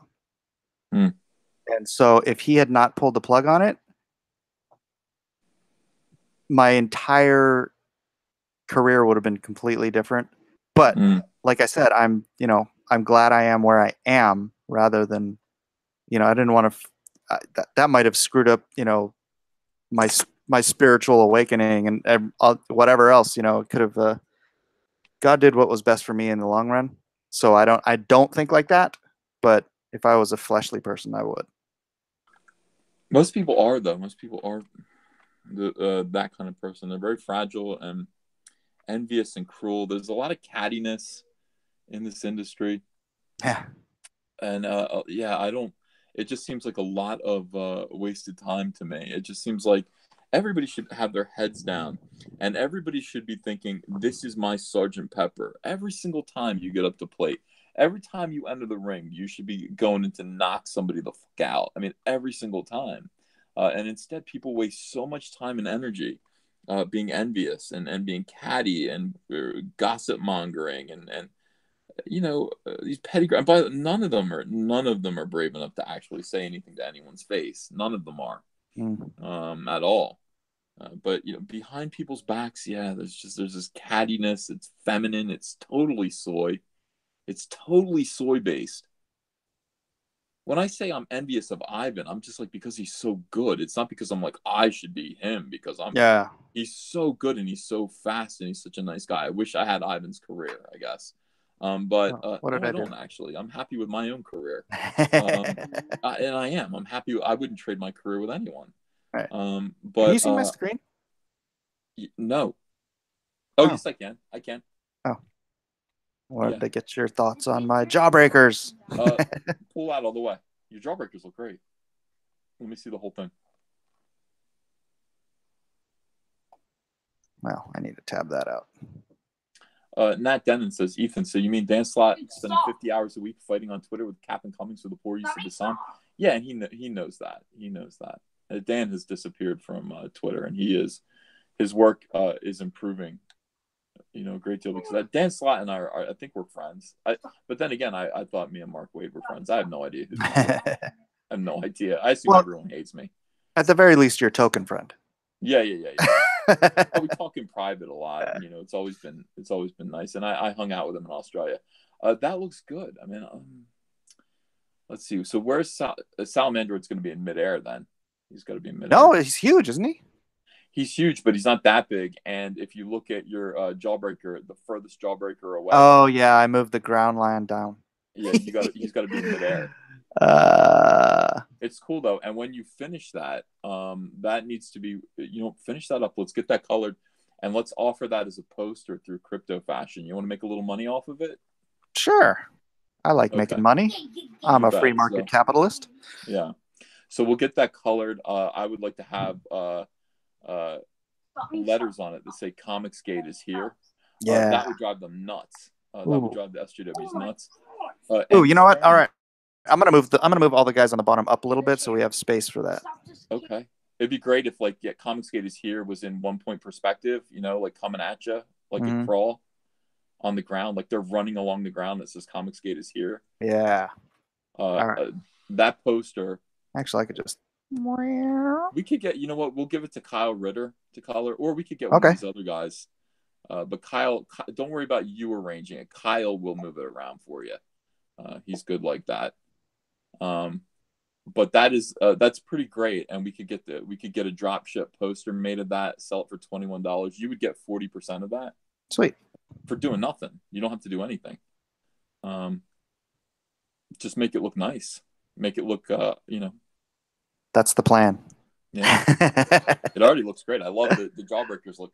I mean, because we're so familiar with the Jawbreakers from seeing John Malin's work, Cyberfrog looks cool too. Let me see Cyberfrog a little bit. I'm glad you like it. Yeah, he looks good. That looks like my guy. Yeah.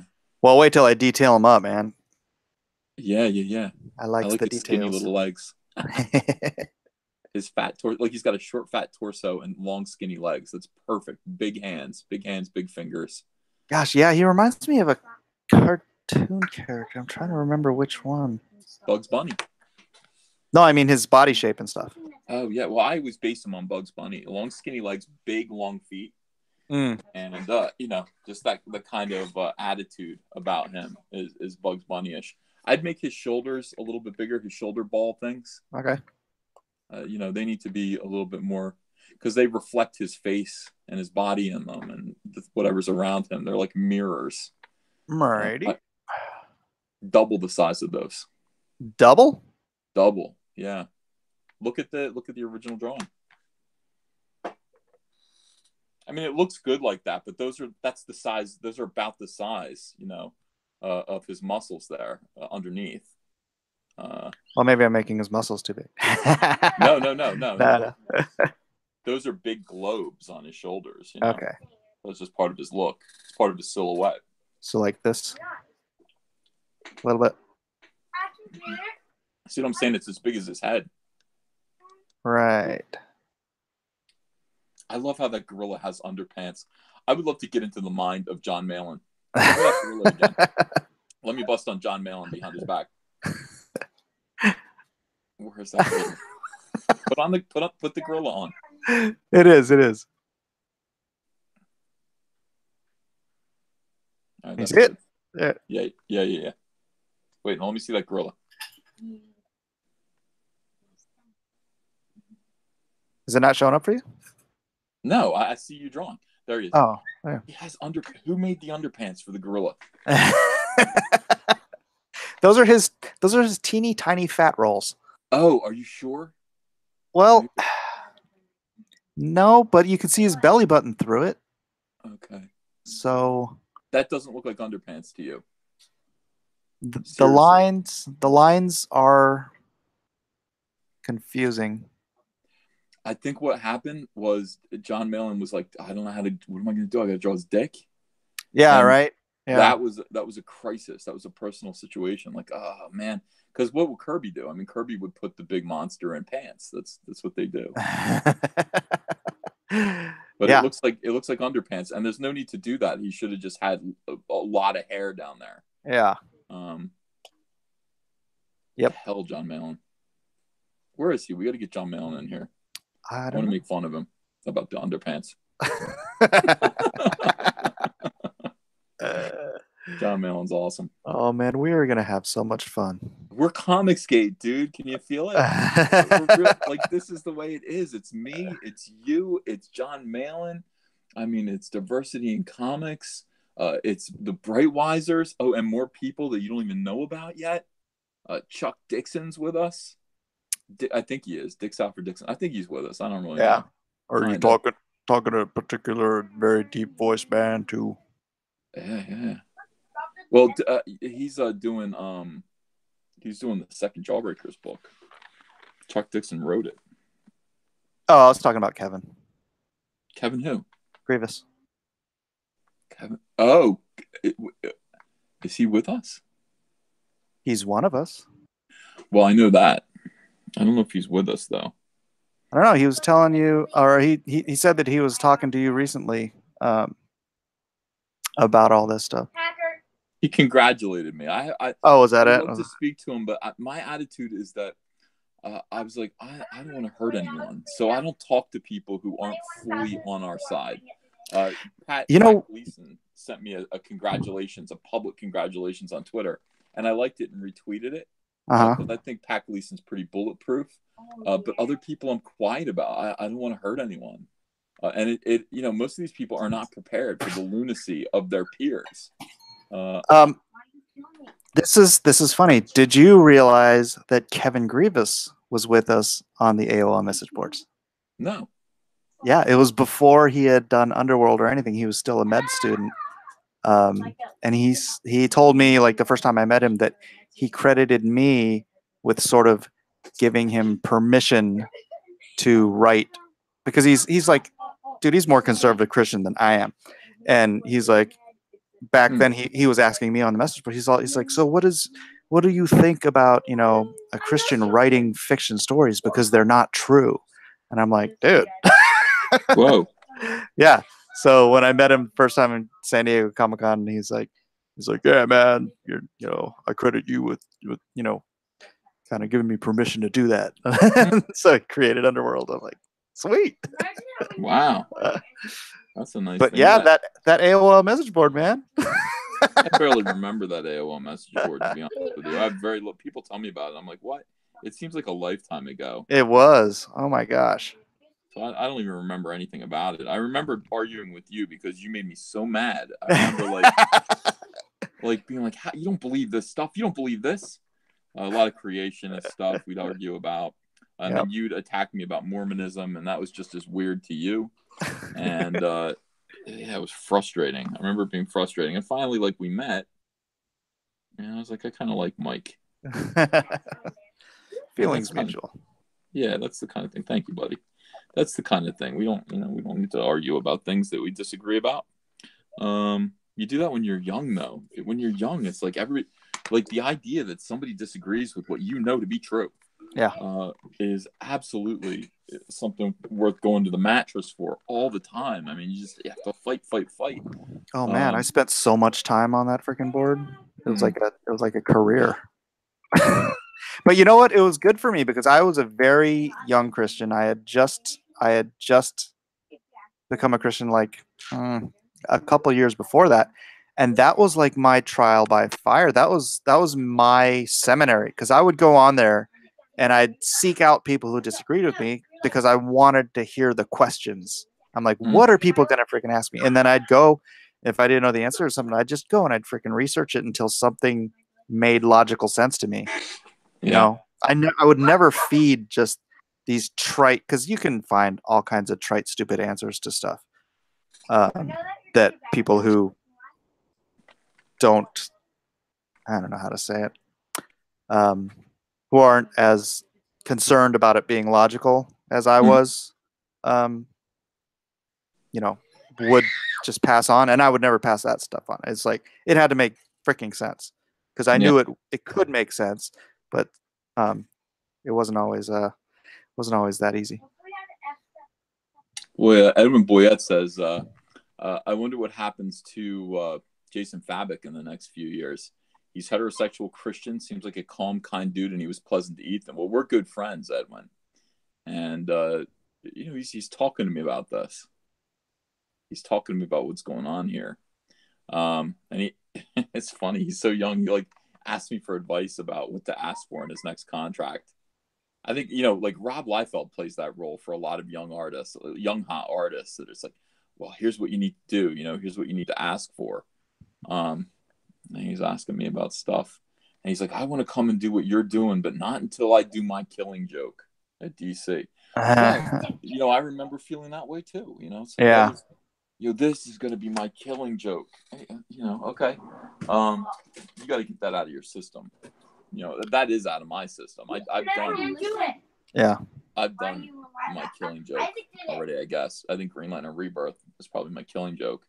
And then everything else is just fine. I have a few classics under my belt. No, man. Cyberfrog's got to be your Killing Joke. Cyberfrog is too personal. Cyberfrog is going to be my From Hell, or something like that. It's going to be a classic book that it's just for me. It's not for DC. Yeah, but that's what I'm saying. It's like doing that great, epic, freaking, lives forever story. That's got to be one of yours. You know what this is? This is my Sin City. There you go.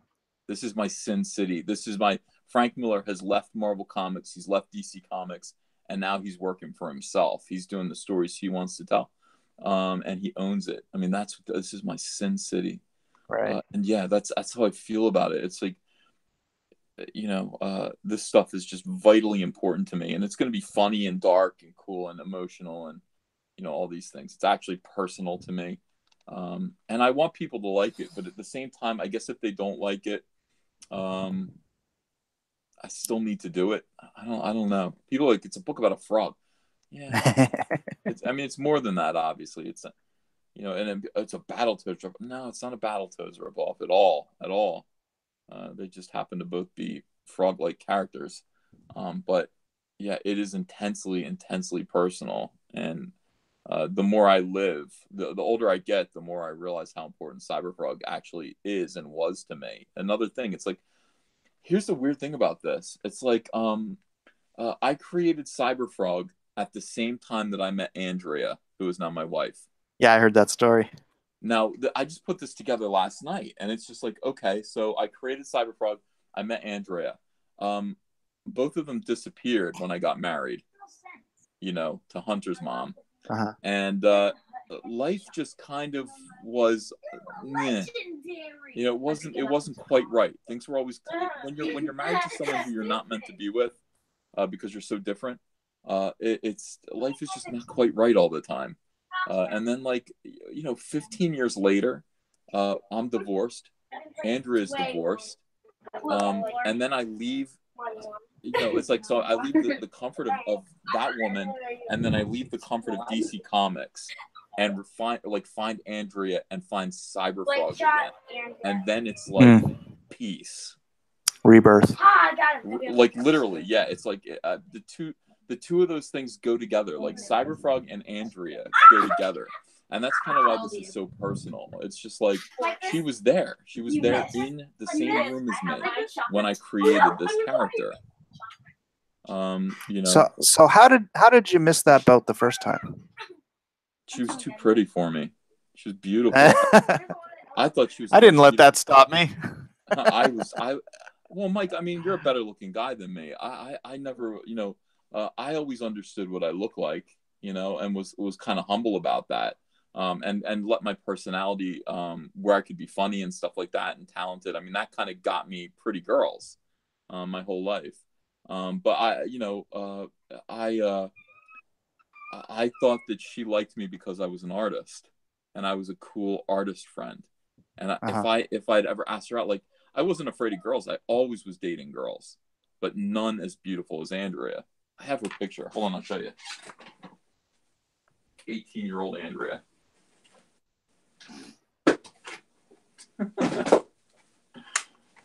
So I keep this as well. Hold on. Okay, ready? So that was Andrea when I met her. Ooh, she looks like Marissa Tomei. Well, yeah, she's been told that, or Meadow Soprano. Yeah, from The Sopranos. So I mean, so you were scared? Not scared, just Intimidated. aware that she was not going to be mine. It's like, she could be my friend, but she was never going to be mine. And that was just fine. We were just buddies. I wouldn't even think of just asking her out. Right. Have you met my wife? Oh, yeah, many times. Your wife's beautiful, too. But you've been with her forever. Yeah, since 93. Yeah. But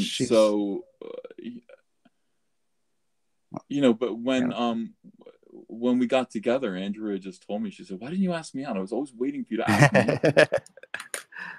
Right? Like, yeah, I was afraid. I didn't think I could. I didn't think I was supposed to. I don't know. A bunch of things. When you're 18 years old, I don't know. Well, I was 18 and stupid. It's like, didn't think I deserved that or something. I don't know. But yeah, like you say, I mean, everything just kind of works out. Yeah. It just kind of works out. Indy Dave Comics goes, she doesn't look Puerto Rican, Ethan. No, that's a different girl. That's so funny. I was not dating Andrea at the time. Andrea was just a friend. I had a couple of girlfriends. One of them was Mormon. And I was just dating around. You're supposed to date when you're young, so I didn't really have an official girlfriend, but I had a couple girls that I'd always go with on the weekends. And then there you just have random hookups. So it's funny, the girl that kind of made me invent Cyberfrog was a Puerto Rican girl. Went to Puerto Rico, came back with a little frog, a little kind of porcelain frog that had Cyberfrog's face. And like, I knew she gave me a kiss once, and I was just like, wow, these Puerto Rican girls are fun. She came to see me in the office. I told this story last night, and everybody was like, what the hell? She came to see me in my dad's office, which I was using as an art studio to draw Cyberfrog pages. And like, you know, her boyfriend was in the car, like letting it idle. Like, he was like, go in there. She's like, I'm gonna go see my friend, or whatever she told him. And she came inside and just like got on my lap, like straddled my lap, and just started making it like hard and heavy, just like out with me. I was like, where's your boyfriend? He's like, he's in the car. He's in the car right now. I'm like, what the yeah. Anyway, that's the girl who she gave me this frog, and she's like, keep this frog and think about me. And I was like, okay. Kept the frog, and I drew the face of the frog and then put the robot body on it. And that's where Cyberfrog came from. It wasn't like, you know, it was like just inspired by that one frog. I just needed a character to draw so I could draw comics. So I just invented this character real quick. Don Juan Van Siever. Yeah. And that was probably the next day. You know, it's like the next day I had this porcelain frog, and Andrew came to visit me at my dad's studio too. Did not make out with me. What are you doing here? I'm creating this character called Fascist Frog. Well, what's he do? He's just mean to criminals. He just beats criminals up. And yeah. So that is the story. Yeah. I cucked some dude. I cucked some dude, and that led to Cyberfrog.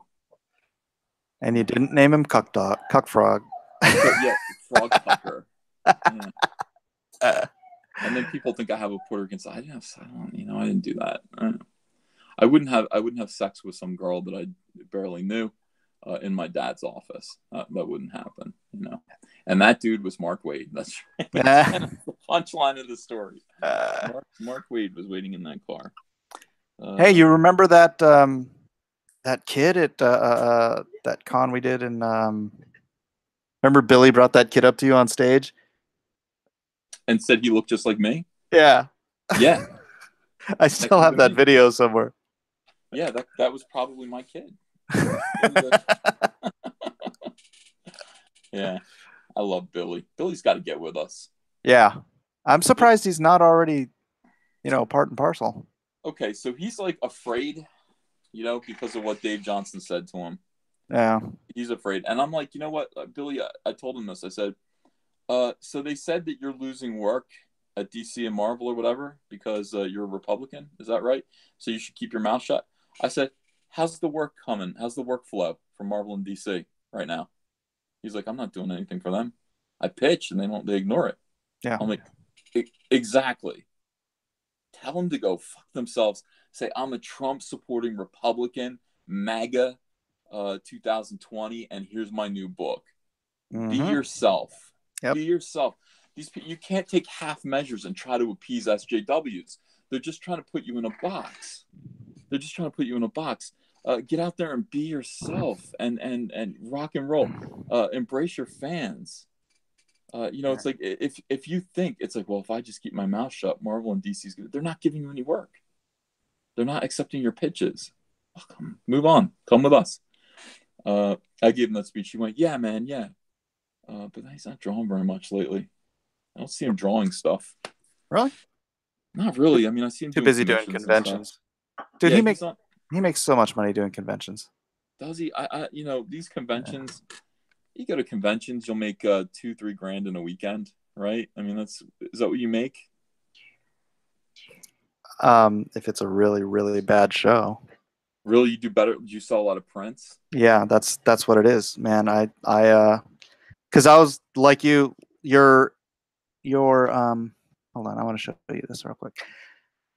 Your opinion of conventions was my opinion of conventions for the longest time, and I went to a convention I went to a Dragon Con one year and I saw a friend of mine who lived in Seattle who had never broken into Marvel or DC, Mhm. and he was doing a convention on the other side of this country, and I'm like, why? Because dude, Yeah. I've had conventions where I freaking went home with gas money. Mm. It's sometimes it'll be $1,000 or $2,000, sometimes it's gas, it's nothing you can plan. And he's like, I make a living doing conventions, and it was the freaking Prince. Mm. It's the wall of Prince, and he said, I have something for everyone. If someone comes up to me, and this is the reality of the modern convention scene, is that 95% of the people that walk into a convention nowadays have never picked up a comic book in their lives, right? They're there Yeah. for Chris Hemsworth, they're there for Chris Evans, or whatever Chris happens to be at that show. And they want to walk around the artist alley and buy stuff that has the heroes they've seen on TV and movies. Hmm. And they don't care who we are. They don't That is care true. if, yeah, Yeah. they honestly don't. And it's great when that occasional true fan comes up and like, oh my gosh, it's you. And it fills your ego or whatever. But 95% of them are just gonna be like, you got any Flash? And Hmm. if you don't have Flash, they walk to the next guy. You got any Flash? Yeah. Right? And so I'm like, dude, if I'm gonna do this as a business, um, and man, I while I was working full time at DC, I was doing one con a month, Hmm. roughly, and I was equaling the entire amount of money. This is including royalties and everything. I was equaling the amount of money I was doing for DC at conventions. Wow, that's something else. I always find conventions to be stifling. Like I don't have the wall of prints like you do. You set up a big booth. Yeah, You have a big booth and a big it's banner. it's a business. The problem with that is this. That becomes what you do for a living, Yeah. and you stop doing comics. Well, that's why I only do one a month. Yeah, I But Billy is out there. That guy probably does 20 or 30 shows a year, I would guess. that's where he makes his money, and Yeah. I think he would do better if he actually did comics. But then again, man, comics is a grind. I mean, this is something that you need to do. You spend I'll 14 I'll hours a give you day some on it. numbers off air. Billy's told me some numbers before too, so I can give you some numbers off air. But that's not. Hey, can you see what's on my screen right now? No. Oh. I see my logo. Oh. How about if I'm talking? Can you see it? What? Well, I see it. Okay, I just clicked it, and now I see it. I don't know if the chat can see it though. Oh yeah, let's see what the chat is looking at. Chat's looking at my logo. Oh really? Yeah, I'm watching the stream. Oh yeah, that's interesting. I don't know what I'm doing, do I? Yeah. Batman. Okay, let me click on mine. All right, yeah. So yeah, this was Batman Kagemusha. So that's a character I created. Yeah. And Chuck freaking Dixon and I pitched this to DC. Nothing. And it was like a whole really cool story. And They can't see it yet. They can't see it. Oh, they can't? Yeah, they're saying get there. It is. Okay. Okay, I'll keep it up there for a bit. Yeah, let them look at that. I like the shading on the. Really like the shading on the the gargoyle. Huh? Yeah, good stuff. Thank you. I wish it was raining. That's my one criticism. I would have done that in Photoshop. Colors. Yeah. Cool. But yeah, so maybe Kagemusha will be a villain in. Well, basically, he's a Japanese Batman. I mean, if you're gonna just boil it down to brass tacks. Yeah, that is. But yeah, I like his design, so we'll use him. Yeah, but yeah, that was just to add to your point about hey Billy, you getting any work? And it's like, right. Mike ain't getting any work either. No, we need to get to the point where they come to us. Like I will never go to DC now. Yeah. DC will come to me, and that is, that's going to be the thing. We can do that. The way to do that is to be incredibly successful. Yeah. This has to be, something that they've realized. I want. Here's what I want, Mike. I want to beat them. Yeah. I want to beat the SJWs. I don't want to go to DC Comics now and say, "Could I? Is there something you got for me? I want to come All right. back." Yeah.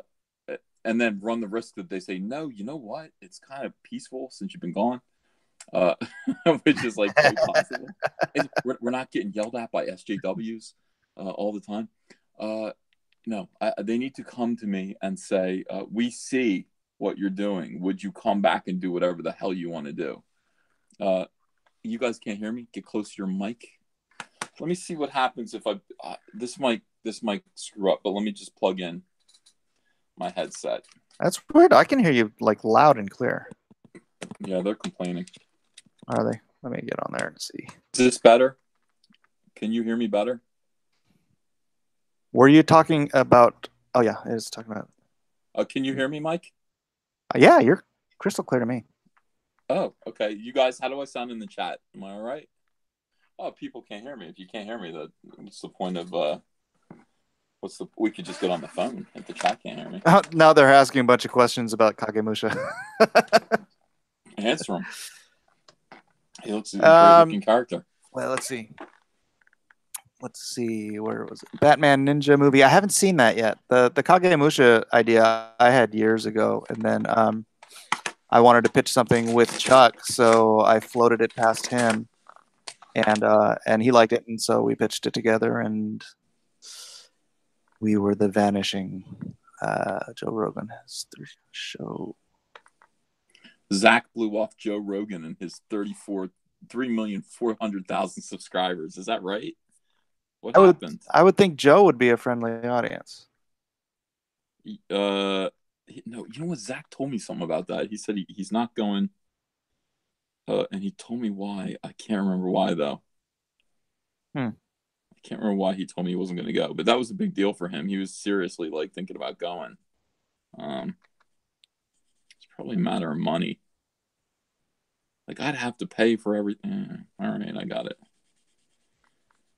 That's the reason why I'm not going to go. Wow, that's maybe he just didn't want his face on the. Well, there's that too. He could have worn Cecil's mask. There's that too. I've become so self-conscious. 2 years ago, I was feeling pretty good about the way I looked. And then I got fat again. I put on like another 20 pounds. I lost 50 and I put 20 back. Yeah. And now I'm just like, now I'm like. Been working too much, huh? Yeah. And just, I joined a gym. I'm trying, but I just, it's hard to do, man. It's really, people don't understand what this lifestyle is like. You look at comic book artists and they all look like, they just look like hell. And it's because most of us spend 14 hours a day planted in a chair, eating junk food and drawing. You just draw all that you need to. You need to be constantly sitting here drawing. Yeah. It's unhealthy. It's not good for you. It's not. It is. I was building up a little gut reservoir myself, but then I have a high blood pressure, and so my doctor said, you have to at least start exercise. So I started walking, and I live in San Diego where I can walk year round, which is great. But yeah, so like 2 or 3 times a week, I will walk to the store, which is about a mile away, and it gives me an endpoint. Like I used to just walk around the block a few times. I'm like, God, this is so it's boring. Yeah. But if I'm like, I'm going to go to the store and get a coffee, or I'm gonna take this mail and take it to the post office myself. It's like it gives you a You're chore. Doing something. Yeah. It's a lot more. I don't know. I can handle doing it now, and yeah. So. Yeah, I have a treadmill right here. I'm not getting on it. Right down here in my office. I got a weight bench. I'll go lift weights every now and then. Yeah. Mike Fake says, have Andrea make you some healthy smoothies and protein shakes. She did. Today she made me a mean green, and it felt so good. I mean, it was like, you just taste celery and apple, and it was really, really, like your body's just like, thank you, thank you, thank you. Oh yeah, you ever juice? Yeah, yeah, yeah, yeah. The juice Yeah, fast. juice. Yeah, when I drink the juice, it's just like, oh, it's like you're filling up. You know, like something was missing and you didn't even know it. Yeah, yeah, yeah, yeah. You just get energized, and it's much better. But I mean, if I'm going to be going on TV and stuff, like, this is the problem with all this. Like, if I become famous and people have to look at me, I don't want to look at me. I don't want to look at me right now. I don't feel like I look good. And Hey, that is, this is the face that your wife loves. I know, I know, I know. I appreciate that, but the rest of America doesn't and isn't gonna. So you know, it's not like I hate myself. I'm not saying that. I think I'm fine. I just need to I need to get in shape if I'm going to become famous, and I want to get. I'm talking to people. I tell everyone in my chat everything. Like, all my subscribers, I'm like, you know what? Like, I'm thinking about getting hair plugs. I'm talking to people about it. Like, what's the best hair replacement surgery? Because I look at my old self and I had a really nice head of hair, and now I'm losing it. Why can't I get hair plugs? And they're just like, oh, you shouldn't do that. Just shave it bald. I'll look like Tor Johnson bald. My head looks like an ugly fruit. I can't actually, you know, you can't just do that. Um, uh, Yeah, let's I see, the think your Avenger. hairline looks fine personally, but I'm a dude, so what do I know? Yeah, women just notice that. Like people Yeah. when they're hitting me, the first thing they do is they go to my hairline now, and they go, yeah, but you're bald, and they go, and you're fat, and look at your nose. And I'm like, oh my God, it's three things in a row. Well, I can fix all three of those. Avengers 1212 says, Ethan, it's your quality as a decent human being that matters, so it's not your shape. Oh, I know, Avenger. I appreciate that. Like, that's you guys. You guys already love me. My wife already loves me. You know, I have to convince a lot of people. If I'm going to advocate for what we believe in, you know, then I have to actually be pleasant to look at as well as listen to. So that's a concern, and it's not just vanity. You know, it's not my vanity. I'm realizing I'm gonna have to go on TV. That is inevitably gonna happen to me. Zach's not gonna do this. Zach is not picking up this cause. He's happy doing what he's doing. He panics in front of an audience. Really? Yeah, I am gonna be the leader of Comicsgate. That falls to me, and therefore I have to make myself look better. And you know, I'll get Edwin over here to get me in shape. But it's not about vanity, or it's not about, well, I don't feel good about myself. It's about you have to project a certain image when you're trying to convince people of something and they're looking at you. Yeah. Hey, you want to do something that I've started doing actually partly because of Saint Jordan Peterson. Mm, I stopped eating carbs like for the first half of the day. really? Because I don't know if you saw that the part he said about how he'd have patients who have um, you know, certain like anxiety disorders or whatnot, and he tells them to cut carbs out at the very least for breakfast and lunch, right? Mm, And it's because you get this spike, right? And for some people, that spike can mess you up mentally when you come crashing down in the middle of the day, and then you can't reset it until you fast again, right? And hmm. so and plus I'm freaking pre-diabetic, so I had to cut carbs out anyways because I don't even eat like candy and stuff, so it's all carbohydrates because I love rice, I love pasta, I love bread. But I just started cutting it out. Like I would just have eggs or steak or something for breakfast. And dude, you know that freaking crash you have in the middle of the day where you like really either need coffee or Or a Monster or a nap? nap? Yeah, It it it went goes away. away. Yeah, Really? just start your day with pure protein. Just try that for a Yeah. week and see if. And I noticed that I mean I hadn't even been walking and I'd been losing weight. How about Carbohydrates that? are like yeah, Uh, carbs. I can quit I love that. them, I can but what quit are you gonna do? carbs. I had this diet, you know, where and it worked really well. It helped me lose the initial 50 pounds. I wake up in the Mm. morning and I have three hard boiled eggs, okay, and a Mm-hmm. coffee. And that's all Soft I need. boiled for me. Oh my Oh, gosh, soft boiled eggs are like so good, so so good. good. And by the yeah, they're so once you know they're coming, you know what I mean? It's like I'm getting those eggs. They're delicious. At first, you might think it's disappointing. They fill you up. They expand in your stomach. Those hard-boiled eggs, they hit your stomach like a bomb, and it's all you need. That's the protein that you need to start your day. Yeah. And then for lunch, I'd immediately put a sweet potato in the oven, and let it cook all morning on like low, like 220 degrees. And so it was just falling apart by the time it was lunchtime. And that was my lunch, a big sweet potato with a little butter, and then fish for dinner. Little fish for dinner, little veggies, little green veggies, and then drinks, juice throughout the day. Like whatever, any blueberries for snacks, blackberries. I love blackberries, watermelon all day long. That kind of thing for snacks. Pounds just drop right off you, and it is the kind of energy, it's the kind of diet that just makes you feel better in general. Are you quitting your drawing? My Photoshop was going really slow for some reason, so I was going to reboot it. Quit Brave too. Oh wait, I'm not using Brave, am I? Bootsy still wants that bacon mac and cheese recipe. Andrea's thinking about that. She's thinking about that. Again, she wants to know how to do that probably. Oh, you know what she's saying? She's saying, when I make my bacon mac and cheese, I just do it randomly. I don't have set measurements. I don't know how to tell people. And she's like, well, let me just figure it out first so I have exact things to say. And I'm like, oh, yeah, that's how I cook too. I just flavor as it goes. Mm-hmm.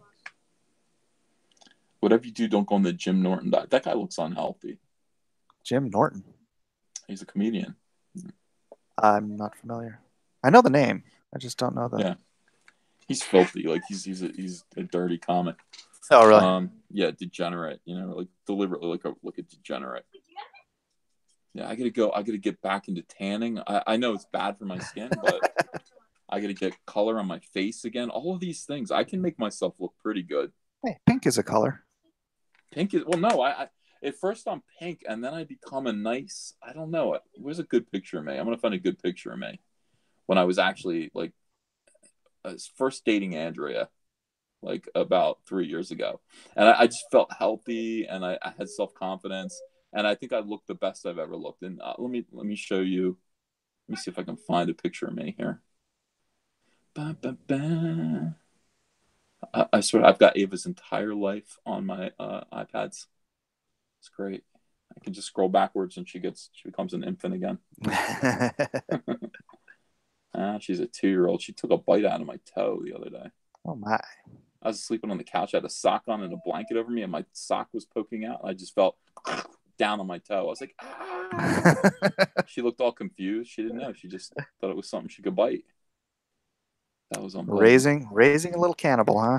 Yeah. She just looks a bite. She's been watching too many Aztec stories. Yeah, she just chews on things. Like you give her a book and she just takes it apart, and it's like, what? Stop chewing on your books. Yeah, like a woodchuck. Yeah, I'm noticing that in order to find a picture of me that I like, I have to scroll back before Ava was born. That's oh boy.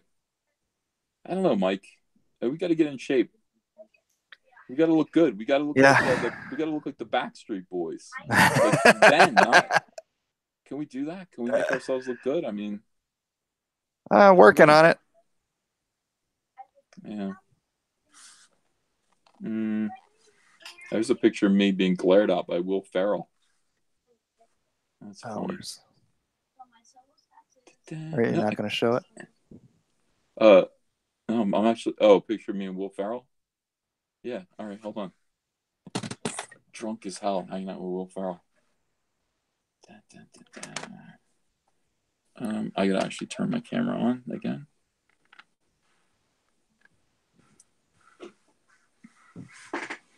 Wait. It looks like he's gonna kiss you. He was. I can't get it. There it is. Yeah.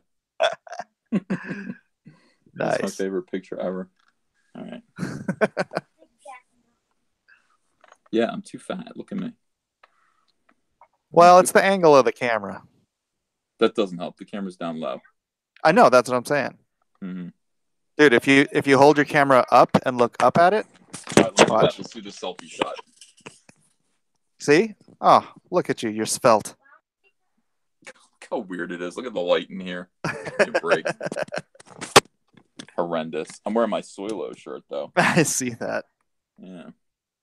I'm turning this off. All right. Horrible.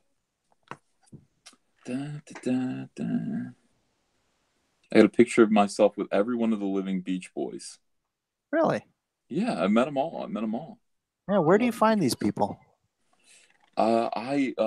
We go out. I mean, we go places. Me and Andrew do make an effort to get to shows and to have fun and date and do glamorous things. We're glamorous people, you say. And we go to concerts and we sit in the front row. We never sit anywhere but the front row. Wow. She's like, I just want to feel like they're singing straight to me. That's the best way to do it. I mean, it's terrific. Oh, here are a couple pictures. Oh, Andrew's in these. Look at my nose.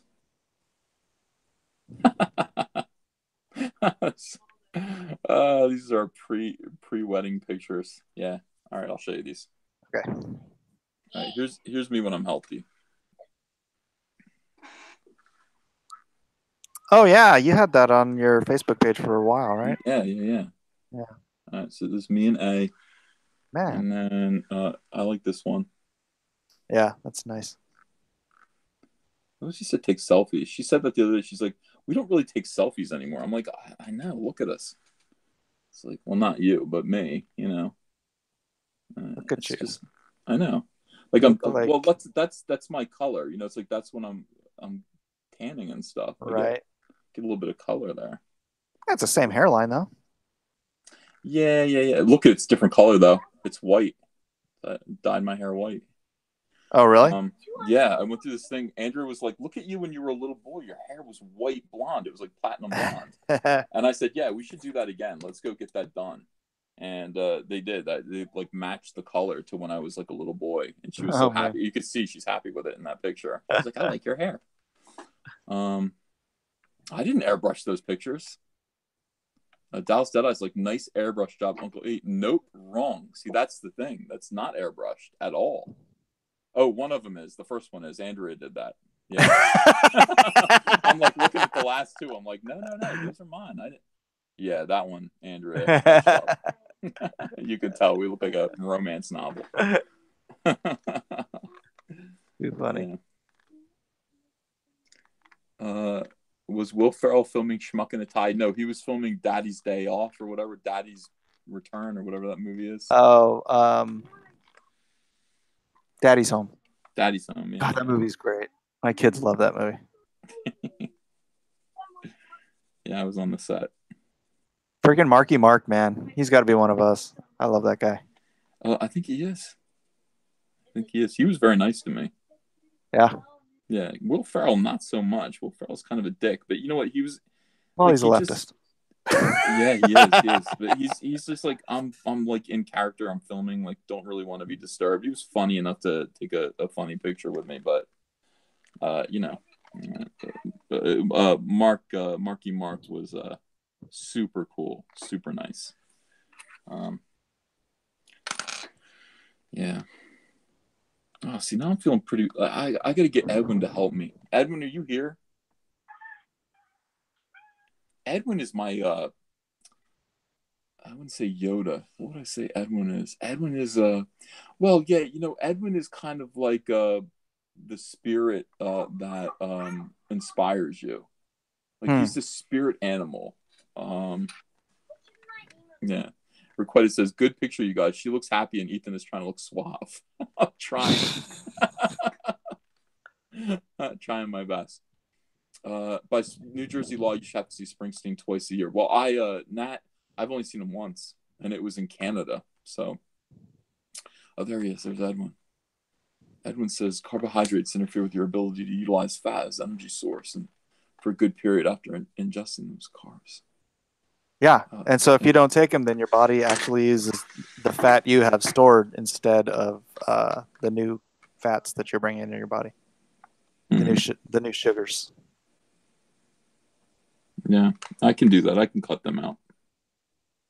What would I be missing? I have a bagel in the morning, but every morning I have bacon and eggs and a bagel. That's too much food, and I don't need it all. Yeah, just do the bacon and eggs. I wouldn't even do the bacon. Let's cut the bacon out. And Don't say that. Sacrilege. Sacrilege. No, we can cut that out. I mean, I think yeah, I think that I can just make it on 3 hard-boiled eggs. You can't. You know what? I lose it. Like when they're 3 scrambled eggs doesn't feel like very much food. Right? Three hard-boiled eggs is a lot of food. Yeah. What is that? I noticed I don't that know. too. It's very strange. Maybe Edwin has an answer to that, since he seems to know everything about nutrition. Well, you eat eggs any other way, it seems like you're losing the yolk. Like that pisses me off. When I was in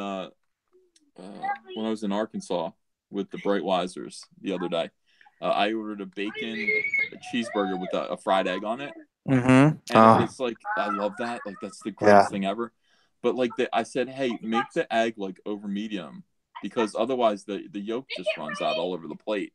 And they said okay, but they didn't. And yeah. It's just like, so I just ate an egg white, and it's not the same. I like the yolk running all over not the plate, but well, it leaves the burger.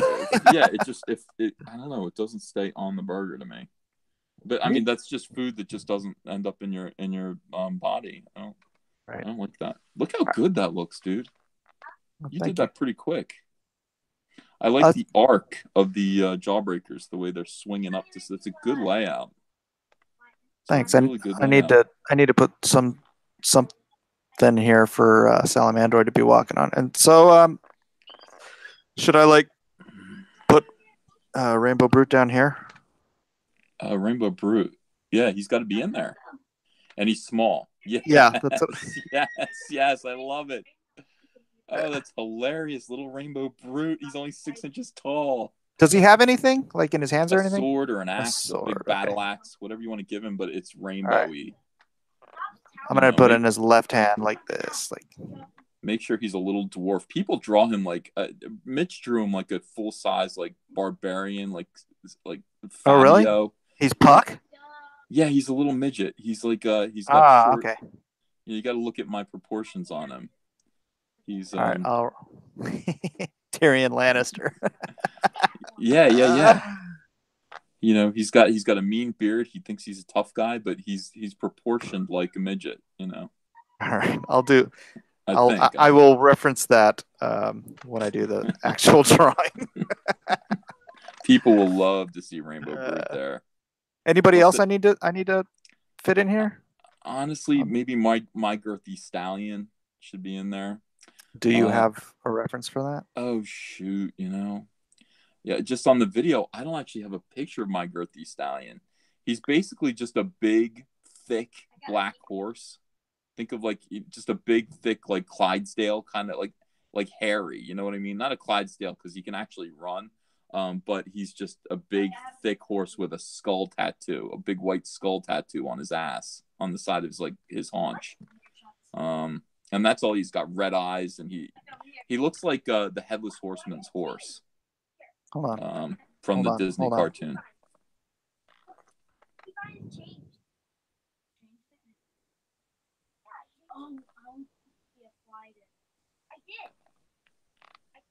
Edwin says Google carotenoids increase attractiveness, but not actual health, study shows. Okay.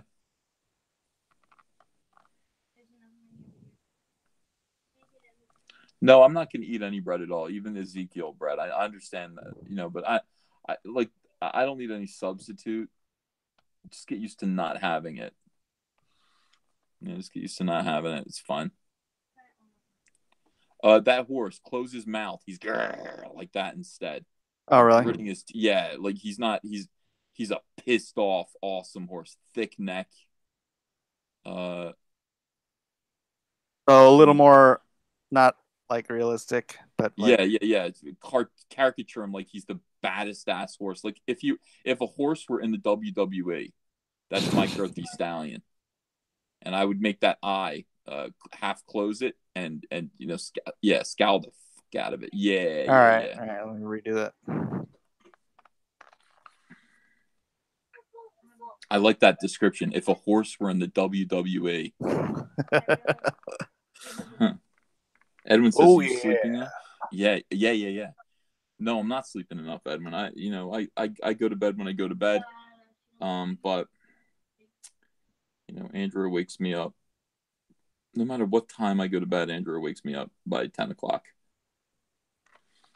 So I'm not sleeping enough. I'm not going to get enough sleep. Well, Edwin. you must be wrecked after last night. Yeah, I didn't get a video done. I mean, I didn't. I usually I have to do a video every morning. And by the way, I'm going to do a video before I go to bed.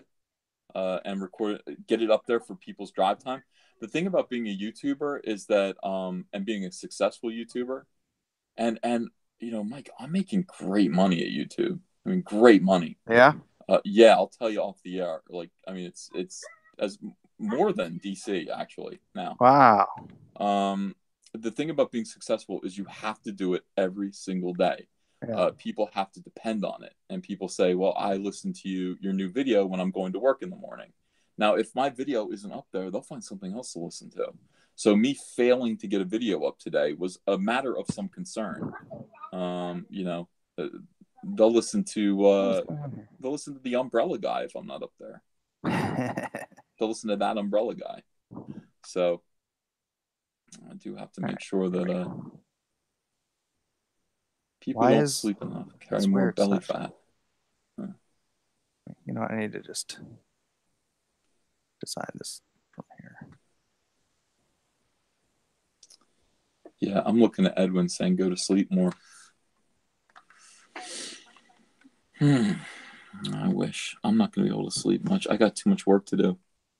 I got to run the YouTube, and I got to draw an incredible comic book. And are you kidding me? Like, Cyberfrog I can't blow off a page of Cyberfrog.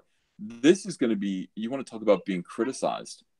People are going to be hypercritical of this book. The left is going to be like, if this book sucks, the left is going to be all over it. I'm grateful that, Zach doesn't realize how hard this is going to be. Maybe he doesn't care, but they're going to be total bitches. Maybe super critical. They always are. Good that you do that. I'm just trying to see if I can. I mean, how big is this horse? Get rid of the horse. He's not that big. Well, he is that big, but see, that's the thing. He's full size, but Rainbow Brute rides him, and it's ridiculous because he's this little dude who's riding my girthy stallion, and my girthy stallion is freaking awesome. You can put him back there, I guess. Actually, you know what? Get rid of Rainbow Brute where he is now, and put him. You can't. You can't. I could put him on his head. The horse. On his head. No. It's too undignified for him. He'd be like, no, like this, with holding up his axe like this. That's actually a good idea. You could get away with that. All right. You could get away with that. This is gonna be fun. Yeah. All right, and then I'll just. Avenger says, how long is it going to take you to do 500 head sketches? Well, Avenger, they're going to take me each about 30 seconds. So do the math. They're very quick. I mean, it's not like they're going to be, exquisitely drawn head sketches. They're remarks on books using silver ink. You have to use silver ink, like from a silver Sharpie, on a chromium cover, and it's going to look really, really pretty. Yeah, those are sometimes really hard to draw on. Really, I don't remember that being the case. I remember actually being kind of nice. Really? Yeah. That's why I thought of the idea. I was like, I think it's going to be great. But I mean, it depends on what you're using. If you're using a silver Sharpie, you're in good shape. If you're using one of those silver ink pens that we used to use to sign back in the 90s, yeah. Forget it. It'll take me 2 days. It will take me 2 solid days of work. And, Andrea we're just talking about this, just like this is a real thing. This is going to be a lot of effort, a lot of time. I wish I didn't have to do it. I'd rather spend that time being creative, but This is our little business. Yeah. You know? Yep. And we're gonna have to. You know what? Right. Open up Salamandroid's hand. Both of them. That's... No, you can leave that one as a fist, but the one behind Cyberfrog, you're gonna need to open up those claws and widen out that hand, stretch the fingers out, because you know what? As it is, it looks like Cyberfrog's fist is pulled back. Okay. You're gonna have to really, yeah.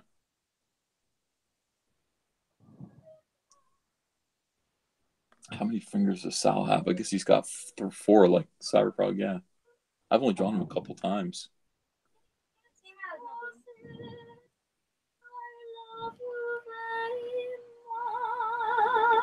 Good singing. That's my daughter singing. Yeah. Yeah. I thought that was you. And she ran out of the room because she didn't know I was on. She's live in front of 500 people. So now you got to do Salamandroid's tail, whipping around the whole thing. You just follow the shape of the. You want to follow the shape of the swirl that you've made there. Okay. Accentuate it around. Oh no, bigger than that. Is it? I don't have the reference open anymore because I closed it. Thin. I think like thin and whip-like, like lizard-like, like a salamander-like, not like a dinosaur, more like a long salamander tail. But it would go behind his head. I mean, just whip it around where you and I would have it go all the way out the other side of his head. Like this? Ish. Yeah. Okay. Yeah. All right. That's better. Cool. I think we filled up all the space on this thing. Yeah, I think so. Well, who else do we need? Is that it? Yeah, I even threw Superhero G in here from the Imaginaries from one of my other projects. Oh, cool. So, do we need to kill all men or whatever? I don't know if we do. Oh, was it Ravage or? Yeah. I don't think we do. That's not really from us. I mean, that's they've got their own empire, their own little publishing company over there. I mean, Antarctic is its own thing.